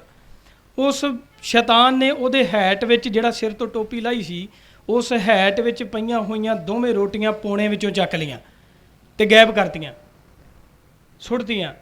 ਉਹ ਕਿਸਾਨ ਜਦੋਂ ਭੁੱਖ ਲੱਗੀ ਵਾਪਸ ਆਇਆ ਦੁਪਹਿਰ ਨੂੰ, ਤਾਂ ਉਹਨੇ ਵੇਖਿਆ ਰੋਟੀ ਹੈ ਨਹੀਂ। ਉਹਨੇ ਪਰਵਰਦਗਾਰ ਦੇ ਅੱਗੇ ਹੱਥ ਚੱਕ ਕੇ ਉਹਨੇ ਕਿਹਾ, ਸੱਚੇ ਪਾਤਸ਼ਾਹ, ਹੋ ਸਕਦਾ ਕੋਈ ਜੀ ਲੈ ਗਿਆ ਹੋਵੇ, ਹੋ ਸਕਦਾ ਕੋਈ ਚਿੜੀ ਕਾਂ ਲੈ ਗਿਆ ਹੋਵੇ, ਪਰ ਸੱਚੇ ਪਾਤਸ਼ਾਹ ਹੈ ਰੱਬ, ਮੈਨੂੰ ਸਬਰ ਦੇ, ਮੈਨੂੰ ਸਬਰ ਦੇ। ਉਹਨੇ ਪਾਣੀ ਪੀਤਾ, ਹਲ ਵਾਹੁਣ ਚਲਾ ਗਿਆ। ਸ਼ੈਤਾਨ ਦਾ ਪਾਜ ਨਾ ਚੱਲਿਆ। ਉਹ ਜਦੋਂ ਵੱਡੇ ਸ਼ੈਤਾਨ ਕੋਲ ਗਿਆ, ਉਹ ਕਹਿੰਦਾ ਵੀ ਤੂੰ ਫੇਲ ਹੋ ਗਿਆ, ਮੇਰਾ ਜੀ ਕਰਦਾ ਮੈਂ ਤੈਨੂੰ ਤੇਲ 'ਚ ਤਲ ਦਿਆਂ। ਉਹ ਕਹਿੰਦਾ ਜੀ ਇੱਕ ਮੌਕਾ ਹੋਰ ਦੇ ਦਿਓ। ਉਹ ਕਹਿੰਦਾ ਇੱਕ ਹੋਰ। ਉਹ ਵਾਪਸ ਆਇਆ ਕਿਸਾਨ ਕੋਲ, ਕਿਸਾਨ ਦਾ ਹਮਦਰਦ ਬਣ ਕੇ। ਹੁਣ ਗੱਲ ਤੁਹਾਡੇ ਪਤੇ 'ਚ ਆ ਜਾਣੀ ਹੈ ਕਿੱਦਾਂ ਵੜਿਆ ਸਾਡੇ ਜੋ। ਉਹ ਕਿਸਾਨ ਦਾ ਹਮਦਰਦ ਬਣ ਕੇ ਆਇਆ ਹਰੀ ਕ੍ਰਾਂਤੀ ਦੇ ਰੂਪ ਵਿੱਚ। ਜਦੋਂ ਹਮਦਰਦ ਬਣ ਕੇ ਆਇਆ, ਕਹਿੰਦਾ ਵੀ ਜੇ ਮੈਂ ਤੈਨੂੰ ਇੱਕ ਸਲਾਹ ਦੇਵਾਂ, ਤੈਨੂੰ ਮੈਂ ਮਾਲਾ ਮਾਲ ਕਰ ਦਿਆਂਗਾ। ਸਤਿਗੁਰੂ ਨੇ ਕਿਹਾ ਸੀ ਨਾ, ਬਿਨਾਂ ਸੰਤੋਖ ਨਹੀਂ ਕੋਈ ਰਾਜੇ, ਬਿਨਾਂ ਸੰਤੋਖ ਤੋਂ ਤੇਰੇ ਤੋਂ ਰੱਜਿਆ ਨਹੀਂ ਜਾਣਾ। ਭੁੱਖਿਆਂ ਭੁੱਖ ਨਾ ਉਤਰੀ, ਗੱਲੀਂ ਭੁੱਖ ਨਾ ਜਾਏ। ਭੁੱਖਿਆਂ ਭੁੱਖ ਨਹੀਂ ਉਤਰਦੀ, ਗੱਲਾਂ ਨਾਲ ਭੁੱਖ ਨਹੀਂ ਜਾਂਦੀ। ਹੋਇਆ ਕੀ ਜੀ, ਉਹਨੇ ਜਦੋਂ ਕਿਹਾ ਵੀ ਮੈਂ ਤੈਨੂੰ ਮਾਲਾ ਮਾਲ ਕਰ ਦਾਂਗਾ, ਕਿਸਾਨ ਦੀ ਤਵੱਜੋ ਵਧੀ। ਉਹ ਕਹਿੰਦਾ ਕਿੱਦਾਂ? ਉਹ ਕਹਿੰਦਾ ਇਸ ਵਾਰੀ ਮੀਂਹ ਬੜੇ ਪੈਣੇ ਹੈ, ਤੂੰ ਖੇਤੀ ਉੱਚੇ ਥਾਂ 'ਤੇ ਬੀਜ, ਅਤੇ ਬਾਕੀ ਜਿਹੜੇ ਨੇ ਉਹਨਾਂ ਨੂੰ ਛੱਡ ਦੇ, ਤੂੰ ਮੇਰੇ ਆਖੇ ਲੱਗ। ਉਹ ਕਹਿੰਦਾ ਠੀਕ ਹੈ, ਉੱਚੇ ਥਾਂ 'ਤੇ ਤਾਂ ਖੇਤੀ ਮੇਰੀ ਜ਼ਮੀਨ ਜਿਹੜੀ ਫਸਲ ਹੈਗੀ ਸੁੱਕ ਜਾਏਗੀ। ਉਹ ਕਹਿੰਦਾ ਮੇਰੇ ਆਖੇ ਲੱਗ। ਉਹਦੇ ਆਖੇ ਲੱਗਾ, ਉਹਨੇ ਉੱਚੇ ਥਾਂ 'ਤੇ ਖੇਤੀ ਬੀਜੀ। ਮੀਂਹ ਬੜਾ ਪਿਆ, ਖੇਤੀ ਸਾਰੀ ਲੋਕਾਂ ਦੀ ਬਰਬਾਦ ਹੋ ਗਈ। ਉਹ ਬਚ ਗਿਆ, ਉਹਦੇ ਕੋਲ ਪੈਸੇ ਆ ਗਏ। ਕਿਸਾਨ ਹੋ ਗਿਆ ਲਾਲਚੀ, ਈਮਾਨ ਡੋਲ ਗਿਆ ਹੁਣ ਉਹਦਾ, ਕਿਉਂਕਿ ਪੈਸਾ ਹੀ ਹੈ। ਗੁਰੂ ਗੋਬਿੰਦ ਸਿੰਘ ਸਾਹਿਬ ਨੇ ਬਹਾਦਰ ਸ਼ਾਹ ਦੇ ਪੈਰਾਂ 'ਚ ਸੁੱਟੇ ਸੀ ਸਿੱਕੇ, ਲੈ ਆਹ ਕਰਾਮਾਤ ਹੀ, ਇਹਦੇ ਨਾਲ ਵੱਡੇ ਤੋਂ ਵੱਡਾ ਬੰਦਾ ਖਰੀਦਿਆ ਜਾ ਸਕਦਾ। ਤਾਂ ਉਸ ਵੇਲੇ ਉਹਨੇ ਕਿਹਾ ਵੀ ਬਿਲਕੁਲ ਬਣ ਗਈ ਗੱਲ। ਇਹ ਜਿਹੜਾ ਬੰਦਾ ਹੈ ਨਾ ਮੇਰੇ ਨਾਲ ਆਇਆ, ਇਹ ਬੰਦਾ ਮੇਰਾ ਬਿਲਕੁਲ ਪੱਕਾ ਹਮਦਰਦੀ ਹੈ। ਉਹਨੇ ਕਿਹਾ ਕਿਸਾਨ ਨੂੰ ਇਸ ਵਾਰੀ ਉੱਚੇ ਨਾ ਬੀਜੀ, ਇਸ ਵਾਰੀ ਨੀਵੀਂ ਬੀਜੀ, ਇਸ ਵਾਰੀ ਮੀਂਹ ਨਹੀਂ ਪੈਣੇ। ਉਹ ਕਹਿੰਦਾ ਠੀਕ ਹੈ। ਉਹ ਆਖੇ ਲੱਗਾ, ਉਹਨੇ ਨੀਵੀਂ ਬੀਜੀ। ਉੱਚਿਆਂ ਵਾਲਿਆਂ ਨੇ ਉਹਦੇ ਮਗਰ ਲੱਗ ਕੇ ਉੱਚੀ ਬੀਜੀ, ਜਿੱਦਾਂ ਸਾਡੇ ਵਾਲੇ ਕਰਦੇ ਆ। ਇੱਕ ਜਾਣੇ ਨੇ, ਘਰ ਵਾਲੇ ਨੇ, ਇੱਕ ਨੇ ਕਿਸਾਨ ਨੇ ਆਲੂ ਬੀਜੇ। ਉਹ ਆਂਦਾ ਜੇ ਇਹਨੇ ਬੀਜੇ ਸ਼ਰੀਕਾ ਹੀ ਆ, ਫਿਰ ਵੇਖੀ ਜਾਊਗੀ, ਲਾ ਦਿਓ 25 ਕਿਲੋ ਆਲੂ, ਅਤੇ ਮੁੜ ਕੇ ਟਰਾਲੀ ਲੈ ਕੇ ਤੇ ਉੱਥੇ ਸੜਕਾਂ 'ਤੇ ਸੁੱਟਦੇ ਫਿਰਦੇ। ਉਹ ਰੀਸ ਨਾ ਕਰੋ, ਆਪਣੀ ਲਕੀਰ ਖੁਦ ਖਿੱਚੋ, ਆਪਣੇ ਆਪ ਨੂੰ ਖੁਦ। ਜਿਹੜਾ ਵਪਾਰੀ ਤੁਹਾਡੇ ਛੱਲੀ ਦੇ ਉੱਤੇ 65 ਰੁਪਏ ਲੈ ਕੇ ਮੌਲ 'ਚ ਵੇਚਦਾ, ਕੀ ਗੱਲ ਤੁਹਾਡੇ ਕੋਲੋਂ ਨਹੀਂ ਵਿਕਦੀਆਂ? ਸਾਨੂੰ ਸ਼ਰਮ ਆਉਂਦੀ ਹੈ ਦੁਕਾਨ ਲਾਉਣ ਲੱਗਿਆਂ, ਸਾਨੂੰ ਸੰਗ ਆਉਂਦੀ ਹੈ। ਅਸੀਂ ਆਪਣਾ ਸਭ ਕੁਝ ਦੁਕਾਨਾਂ ਵਾਲਿਆਂ ਨੂੰ ਵੇਚ ਕੇ ਅੱਜ ਧਰਨੇ 'ਤੇ ਬੈਠੇ ਆ ਨਾ। ਕਿ ਸਾਨੂੰ ਜਿੱਦਣ ਤੁਹਾਨੂੰ ਦੁਕਾਨਾਂ ਲਾਉਣੀਆਂ ਆ ਗਈਆਂ ਨਾ, ਉਦਣ ਤੁਸੀਂ ਆਪਣੀ ਫਸਲ ਆਪਣੀ ਦੁਕਾਨ 'ਤੇ ਖੁਦ ਵੇਚ ਸਕਦੇ ਜੇ। ਤੁਹਾਡੇ ਵਪਾਰੀ ਛੱਡ ਕੇ ਸਰਕਾਰ ਵੀ ਚੀਕਾਂ ਮਾਰਦੀ ਘਰੇ ਆਏਗੀ ਤੁਹਾਡੇ। ਉਸ ਨੇ ਕੀ ਕੀਤਾ? ਨੀਵੀਂ ਬੀਜਤੀ, ਪੈਸਾ ਹੋਰ ਆ ਗਿਆ। ਹੁਣ ਸ਼ੈਤਾਨ ਨੇ ਕਿਹਾ ਫਿਰ ਬਣ ਜੇ ਗੱਲ। ਕਹਿੰਦਾ ਕਿੱਦਾਂ? ਕਹਿੰਦਾ ਕਰ ਦਿਓ ਪਾਰਟੀ। ਫਿਰ ਰਾਤ ਨੂੰ ਉਹਨੇ ਐਡੀ ਵੱਡੀ ਪਾਰਟੀ ਅਰੇਂਜ ਕਰਵਾਈ ਵੀ ਕਿਸਾਨ ਦਾ ਸਾਰਾ ਹੀ ਪੈਸਾ ਲਵਾਤਾ, ਜਿੱਦਾਂ ਅਸੀਂ 25-25 ਲੱਖ ਵਿਆਹਾਂ 'ਤੇ ਲਾਉਂਦੇ ਹਾਂ। ਐਰਕੀ ਕੁੜੀ ਨੂੰ ਦਾਜ ਦੇਣਾ, ਮੁੰਡੇ ਵਾਲਿਆਂ ਦਾ ਮੂੰਹ ਭਰ ਦੇਣਾ। ਤੁਸੀਂ ਮੁੰਡਾ ਹੀ ਉਹ ਲੱਭੋ ਹਾਂ ਜਿਹੜਾ ਦਾਜ ਨਹੀਂ ਲੈਂਦਾ। ਐਰਕੀ ਅਸੀਂ ਆਪਣੇ ਪੁੱਤ ਦਾ ਵਿਆਹ ਕਰਨਾ, ਗੁਆਂਢੀਆਂ ਦੀਆਂ ਕੰਧਾਂ ਲਾ ਦੇਣੀਆਂ ਡੀਜੇ ਲਾ ਕੇ, ਅਤੇ ਸਾਡੀਆਂ ਹੁਣ ਹਿੱਲੀਆਂ, ਕੋਈ ਸੀਮੈਂਟ ਲਾਉਣ ਵਾਲਾ ਨਹੀਂ। ਉਹਨੇ ਕਿਹਾ ਪਾਰਟੀ ਕਰਾ ਦਈਏ। ਉਹ ਕਹਿੰਦਾ ਕਰ ਦਿਓ। ਜਦੋਂ ਪਾਰਟੀ ਕੀਤੀ, ਉਹਨੇ ਮਾੜੀ ਜੀ ਛੇੜ ਛੇੜੀ। ਉਹ ਕਹਿੰਦਾ ਤੇਰੀ ਘਰ ਵਾਲੀ ਅਨਪੜ੍ਹਿਆ, ਇਹਨੂੰ ਅਕਲ ਉਕਲ ਨਹੀਂ ਹੈਗੀ, ਪਾਰਟੀ ਦੇ ਬੰਦੇ ਆਏ ਵੱਡੇ, ਇਹਨੂੰ ਥੋੜ੍ਹਾ ਜਿਹਾ ਸਾਈਡ ਸੂਟ 'ਤੇ ਕਰਦੇ। ਉਹਨੇ ਦੋਵਾਂ 'ਚ ਨੋਕ ਝੋਕ ਕਰਾਤੀ। ਪਾਰਟੀ ਉਹਦੇ ਕੋਲੋਂ ਸ਼ਰਾਬ ਡੁੱਲ ਗਈ ਗੈਸਟ ਦੇ ਉੱਤੇ। ਉਹਨੇ ਆਪਣੀ ਘਰ ਵਾਲੀ ਕੁੱਟਤੀ, ਰੌਲਾ ਪੈ ਗਿਆ, ਪੈਸਾ ਲਵਾਤਾ, ਬਰਬਾਦ ਕਰਤਾ। ਜਦੋਂ ਰਾਤ ਨੂੰ ਸਭ ਕੁਝ ਉਜਾੜ ਕੇ ਉਹ ਕਿਸਾਨ ਸੜਕ 'ਤੇ ਬੈਠਾ ਸੀ ਨਾ, ਤੇ ਸ਼ੈਤਾਨ ਨੇ ਮੋਢੇ 'ਤੇ ਹੱਥ ਰੱਖ ਕੇ ਕਹਿੰਦਾ ਚੰਗਾ ਜਵਾਨਾ, ਮੇਰਾ ਇੰਨਾ ਹੀ ਕੰਮ ਸੀ। ਇਹ ਆਰਡੀਨੈਂਸ ਬਿੱਲ ਨਹੀਂ ਹੈ, ਇਹ ਤੁਹਾਨੂੰ ਥਾਪੀ ਮਿਲੀ ਹੈ ਮੋਦੀ ਵੱਲੋਂ ਵੀ ਚੰਗਾ ਜਵਾਨੋ, ਆਪਣਾ ਤਾਂ ਇੰਨਾ ਹੀ ਕੰਮ ਸੀ, ਹੁਣ ਤੁਸੀਂ ਬੈਠੇ ਰਹੋ ਸੜਕਾਂ 'ਤੇ। ਜਸਵੰਤ ਸਿੰਘ ਕੰਵਲ ਨੇ ਅੱਜ ਤੋਂ 12 ਸਾਲ ਪਹਿਲਾਂ ਇੱਕ ਗੁਹਾਰ ਮਾਰੀ ਸੀ, ਹੋ ਸਕਦਾ ਪਹਿਲਾਂ ਹੀ ਮਾਰੀ ਹੋਵੇ, ਮੈਨੂੰ ਤਾਂ 12 ਸਾਲਾਂ ਦਾ ਪਤਾ। ਉਹਨੇ ਲਿਖਿਆ ਸੀ ਪੰਜਾਬੀਓ ਜੀਣਾ ਕਿ ਮਰਨਾ। ਉਹਦੀ ਕਿਤਾਬ ਦਾ ਟਾਈਟਲ ਸੀ ਪੰਜਾਬੀਓ ਜੀਣਾ ਕਿ ਮਰਨਾ। ਉਹਦੇ ਵਿੱਚ ਉਹਨੇ ਖੇਤੀ ਦੇ ਇੱਕ ਕਾਲਮ ਵਿੱਚ ਜਾ ਕੇ, ਅੱਜ ਵੀ ਪੜ੍ਹ ਲਿਓ, ਲਿਖਿਆ ਸੀ ਕਿਸਾਨੋ 3 ਸਾਲ ਵਾਸਤੇ ਆਪਣੀਆਂ ਫਸਲਾਂ ਖਾਲੀ ਛੱਡ ਦਿਓ, ਸਿਰਫ ਆਪਣੇ ਪਰਿਵਾਰ ਵਾਸਤੇ ਬੀਜੋ, 3 ਸਾਲ ਵਾਸਤੇ। MLA ਵੋਟਾਂ ਮੰਗਣ ਨਹੀਂ ਆਏਗਾ, ਝੋਲੀ ਫਲਾ ਕੇ ਤੁਹਾਡੇ ਘਰੇ ਅਨਾਜ ਦੇ ਦਾਣੇ ਮੰਗਣ ਆਏਗਾ। ਤੁਹਾਨੂੰ ਸਮਝ ਆ ਰਹੀ? 3 ਸਾਲ ਖੇਤੀਆਂ ਖਾਲੀ ਛੱਡ ਦਿਓ, ਕੱਖ ਨਾ ਬੀਜੋ, ਆਪਣੇ ਪਰਿਵਾਰ ਵਾਸਤੇ ਬੀਜੋ। ਤੁਹਾਨੂੰ ਸਿਰਫ ਬਾਜ਼ਾਰ 'ਚੋਂ ਲੂਣ ਲੈ ਕੇ ਆਉਣਾ ਪੈਂਦਾ, ਬਾਕੀ ਤੁਹਾਡੇ ਸਭ ਕੁਝ ਘਰੇ ਹੈ।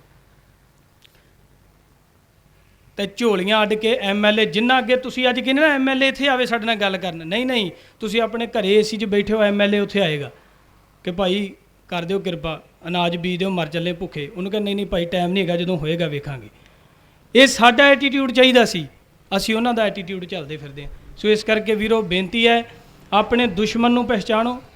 ਇਹ ਵੇਖੋ ਤੁਹਾਡਾ ਟੀਚਾ ਕੀ ਹੈ। ਵਪਾਰੀ ਹੈ ਤੁਹਾਡਾ ਟੀਚਾ, 63 ਟ੍ਰਿਲੀਅਨ ਰੁਪੀਜ਼ ਵਾਲਾ, ਕਿ ਜਿਹੜੀ ਸਰਕਾਰ ਹੈ ਜਿਹਦੇ ਪਿੱਛੇ ਲੁਕ ਕੇ ਉਹਨੇ ਤੁਹਾਡੇ ਤੇ ਹਮਲਾ ਕਰਨਾ।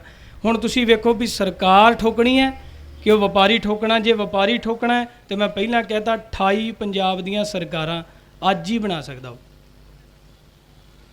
ਤੇ ਤੁਹਾਡੇ ਕੋਲੋਂ ਅਗਲੇ ਦੀ ਪਈ ਹੋਈ 1 ਫੁੱਟ ਵੱਟ ਨਹੀਂ ਜਰੀ ਜਾਂਦੀ, ਤੁਸੀਂ ਵਪਾਰੀ ਨੂੰ ਕਿੱਥੋਂ ਝੱਲੋਗੇ?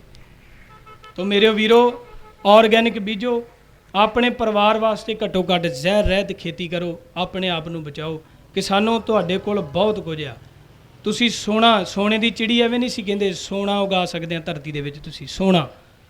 ਤੇ ਸੋਨੇ ਵਾਲਾ ਕਦੇ ਗਰੀਬ ਨਹੀਂ ਹੁੰਦਾ, ਫਾਹ ਲੈ ਕੇ ਨਹੀਂ ਮਰਦਾ। ਇਹਨਾਂ ਕਹਿੰਦਾ ਹੋਇਆ ਖਿਮਾ ਦਾ ਜਾਚਕ ਹਾਂ ਜੀ। ਸਾਰੇ ਮੇਰੇ ਵੀਰ ਆਏ ਹੋਏ ਸੱਜਣਾ ਨੂੰ ਜਿਹੜੇ ਇੱਥੇ ਬੈਠ ਕੇ ਵਿਰੋਧ ਕਰ ਰਹੇ ਹੋ, ਮੇਰਾ ਸਿਜਦਾ ਹੈ ਤੋ ਸਾਡੇ ਵੱਲੋਂ। ਅੱਛਾ ਵੀਰੇ, ਜੇ ਸ਼ਬਦ ਅਸੀਂ ਪਹਿਲਾਂ ਸੁਣਨਾ ਸੀ ਕੰਨ ਖੜੇ ਕਰਨ ਨੂੰ, ਹੁਣ ਅਸੀਂ ਸੁਣਾਵਾਂਗੇ ਇਬਾਦਤ ਕਰਨ ਨੂੰ। ਤੋ ਇਸ ਕਰਕੇ ਇਬਾਦਤੀ ਮੋਡ ਦੇ ਵਿੱਚ ਆ ਜਾਓ। ਜਿਹੜੇ ਬੰਦੇ ਸਿਰ ਢੱਕ ਸਕਦੇ ਆ, ਕਿਰਪਾ ਕਰਕੇ ਸਿਰ ਢੱਕ ਲਓ, ਤੇ ਜਿਹੜੇ ਨਹੀਂ ਤਾਂ ਕੋਈ ਗੱਲ ਨਹੀਂ। ਨਾਨਕ ਸਾਹਿਬ ਦਿਲ ਵਿੱਚ ਵਸਦਾ ਆ, ਨਾਨਕ ਸਾਹਿਬ ਦਿਲ ਵਿੱਚ ਜਾਂਦਾ ਆ। ਸੋ ਆਓ ਅਸੀਂ ਗੁਰੂ ਨਾਨਕ ਸਾਹਿਬ ਸੱਚੇ ਪਾਤਸ਼ਾਹ ਜੀ ਦੀ ਬਾਣੀ, ਹੱਕ ਪਰਾਇਆ ਨਾਨਕਾ ਉਸ ਸੂਰ ਉਸ ਗਾਏ, ਇਹ ਹੁਣ ਮੈਂ ਤਾਂ ਪੜ੍ਹਨ ਲੱਗਾ ਜਿੱਦ ਕੇ, ਕਿਉਂਕਿ ਜਿਹੜੇ ਬੰਦੇ ਤੁਹਾਡੇ ਨਾਲ ਧੱਕਾ ਕਰਦੇ ਉਹ ਗਾਂ ਨੂੰ ਮਾਂ ਮੰਨਦੇ ਆ। ਇੱਦਾਂ ਹੀ ਹੈ ਫਿਰ ਗੁਰਬਾਣੀ ਤਾਂ ਉੱਥੇ ਸੱਟ ਮਾਰਦੀ ਜਿੱਥੇ ਜ਼ਖਮ ਹੋਵੇ। ਤੁਹਾਡੇ ਨਾਲ ਧੱਕਾ ਕਰਦਾ ਜਿਹੜਾ ਗਾਂ ਨੂੰ ਮਾਂ ਮੰਨਦਾ ਹੈ, ਤੇ ਮੈਂ ਉਹਨੂੰ ਕਹਿੰਦਾ ਵੀ ਮੋਦੀ ਸਾਹਿਬ ਵੇਖ ਲਓ, ਗਾਂ ਖਾਣੀ ਹੈ ਕਿ ਕਿਸਾਨਾਂ ਦੇ ਹੱਕ ਦੇਣੇ ਹੈ। ਪਰ ਇੱਕ ਗੱਲ ਯਾਦ ਰੱਖਿਓ, ਅਸੀਂ ਮੁੜ ਕੇ ਇਹ ਨਹੀਂ ਕਹਿਣਾ ਵੀ ਮੋਦੀ ਸਾਹਿਬ ਗਾਂ ਨਹੀਂ ਖਾਂਦੇ, ਅਸੀਂ ਕਹਿਣਾ ਕਿ ਆਰਡੀਨੈਂਸ ਪਾਸ ਹੋਏ, ਇਹਦਾ ਮਤਲਬ ਗਾਂ ਦਾ ਮਾਸ ਪਲੇਟ 'ਚ ਪਾ ਕੇ ਮੋਦੀ ਦੇ ਟੇਬਲ ਤੇ ਆ ਗਿਆ। ਕਿਉਂ? ਕਿਉਂਕਿ ਮੇਰਾ ਬਾਬਾ ਨਾਨਕ ਕਹਿੰਦਾ, ਹੱਕ ਪਰਾਇਆ ਨਾਨਕਾ ਉਸ ਸੂਰ ਉਸ ਗਾਏ, ਗੁਰਪੀਰ ਹਾਮਾ ਤਾ ਭਰੇ ਜਾ ਮੁਰਦਾਰ ਨਾ ਖਾਏ। ਸੋ ਆਓ, ਹੱਕ ਪਰਾਇਆ ਨਾਨਕਾ ਉਸ ਸੂਰ ਉਸ ਗਾਏ।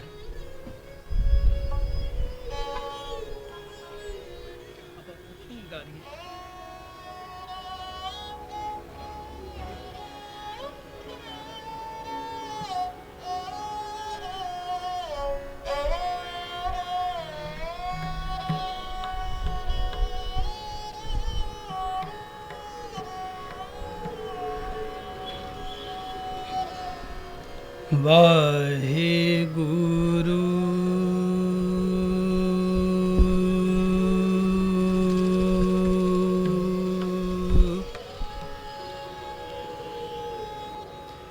ਇੱਕ ਓੰਕਾਰ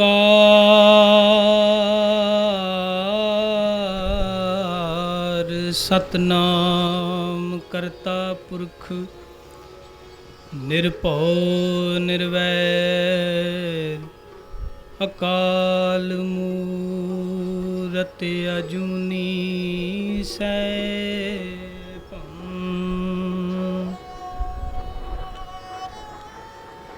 ਗੁਰ ਪ੍ਰਸਾਦ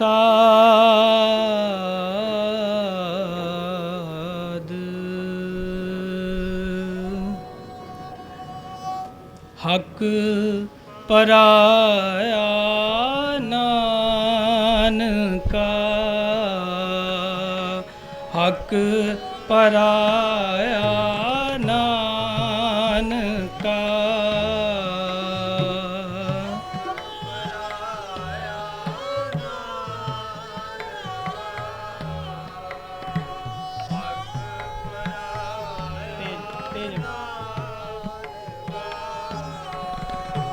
ਹਕ ਪਰਾਇਆ ਨਾਨਕਾ ਹਕ ਪਰਾਇਆ ਨਾਨਕਾ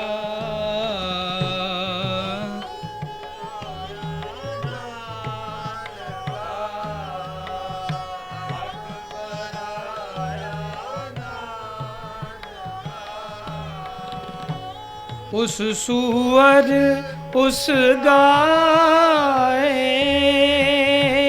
ਉਸ ਸੂਰ ਉਸ ਗਾਏ ਹਕ ਪਰਾਇਆ ਨਾਨਕਾ ਹਕ ਪਰਾਇਆ ਨਾਨਕਾ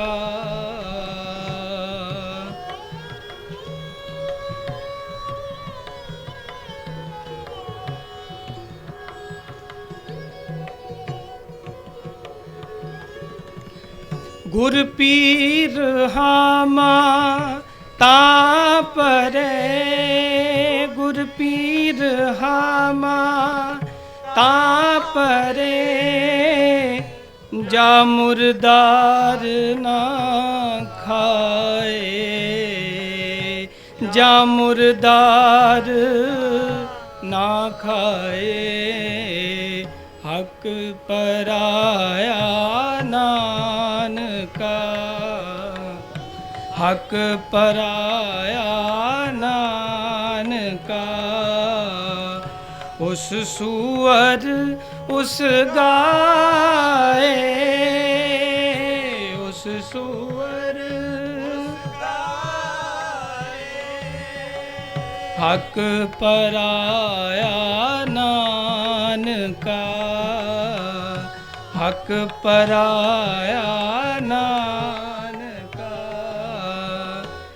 ਗੱਲੀ ਪਿਸਤ ਨਾ ਜਾਏ ਗੱਲੀ ਪਿਸਤ ਨਾ ਜਾਏ ਛੂਟੇ ਸੱਚ ਕਮਾਏ ਛੂਟੇ ਸੱਚ ਕਮਾਏ ਮਾਰਨ ਪਾਹੇ ਹਰਾਮ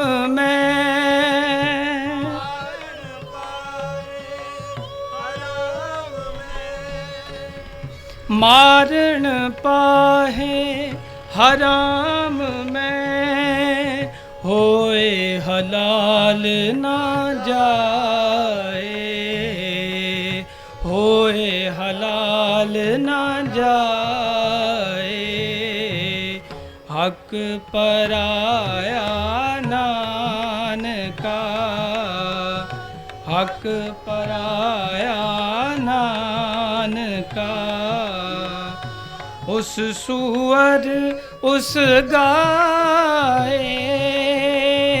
ਉਸ ਸੂਰ ਉਸ ਗਾਏ ਹਕ ਪਰਾਇਆ ਨਾਨਕਾ ਹਕ ਪਰਾਇਆ ਨਾਨਕਾ ਨਾਨਕ ਗੱਲੀ ਕੂੜਈ ਨਾਨਕ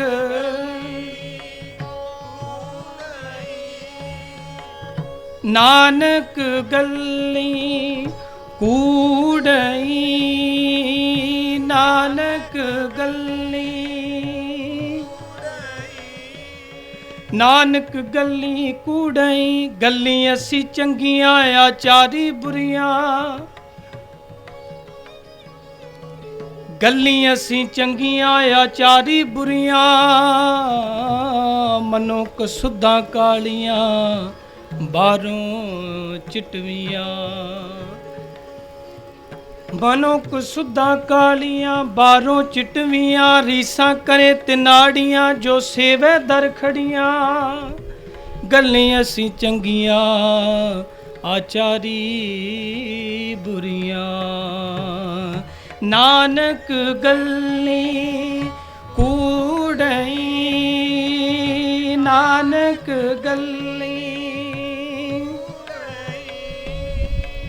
कूड़ो पल्ले पाए कूड़ो पल्ले पाए हक पराया नानका हक पराया नानका उस सुअर उस गाय उस सुअर उस गाय हक पराया नानका हक पराया नानका हक पराया नानका हक पराया नानका।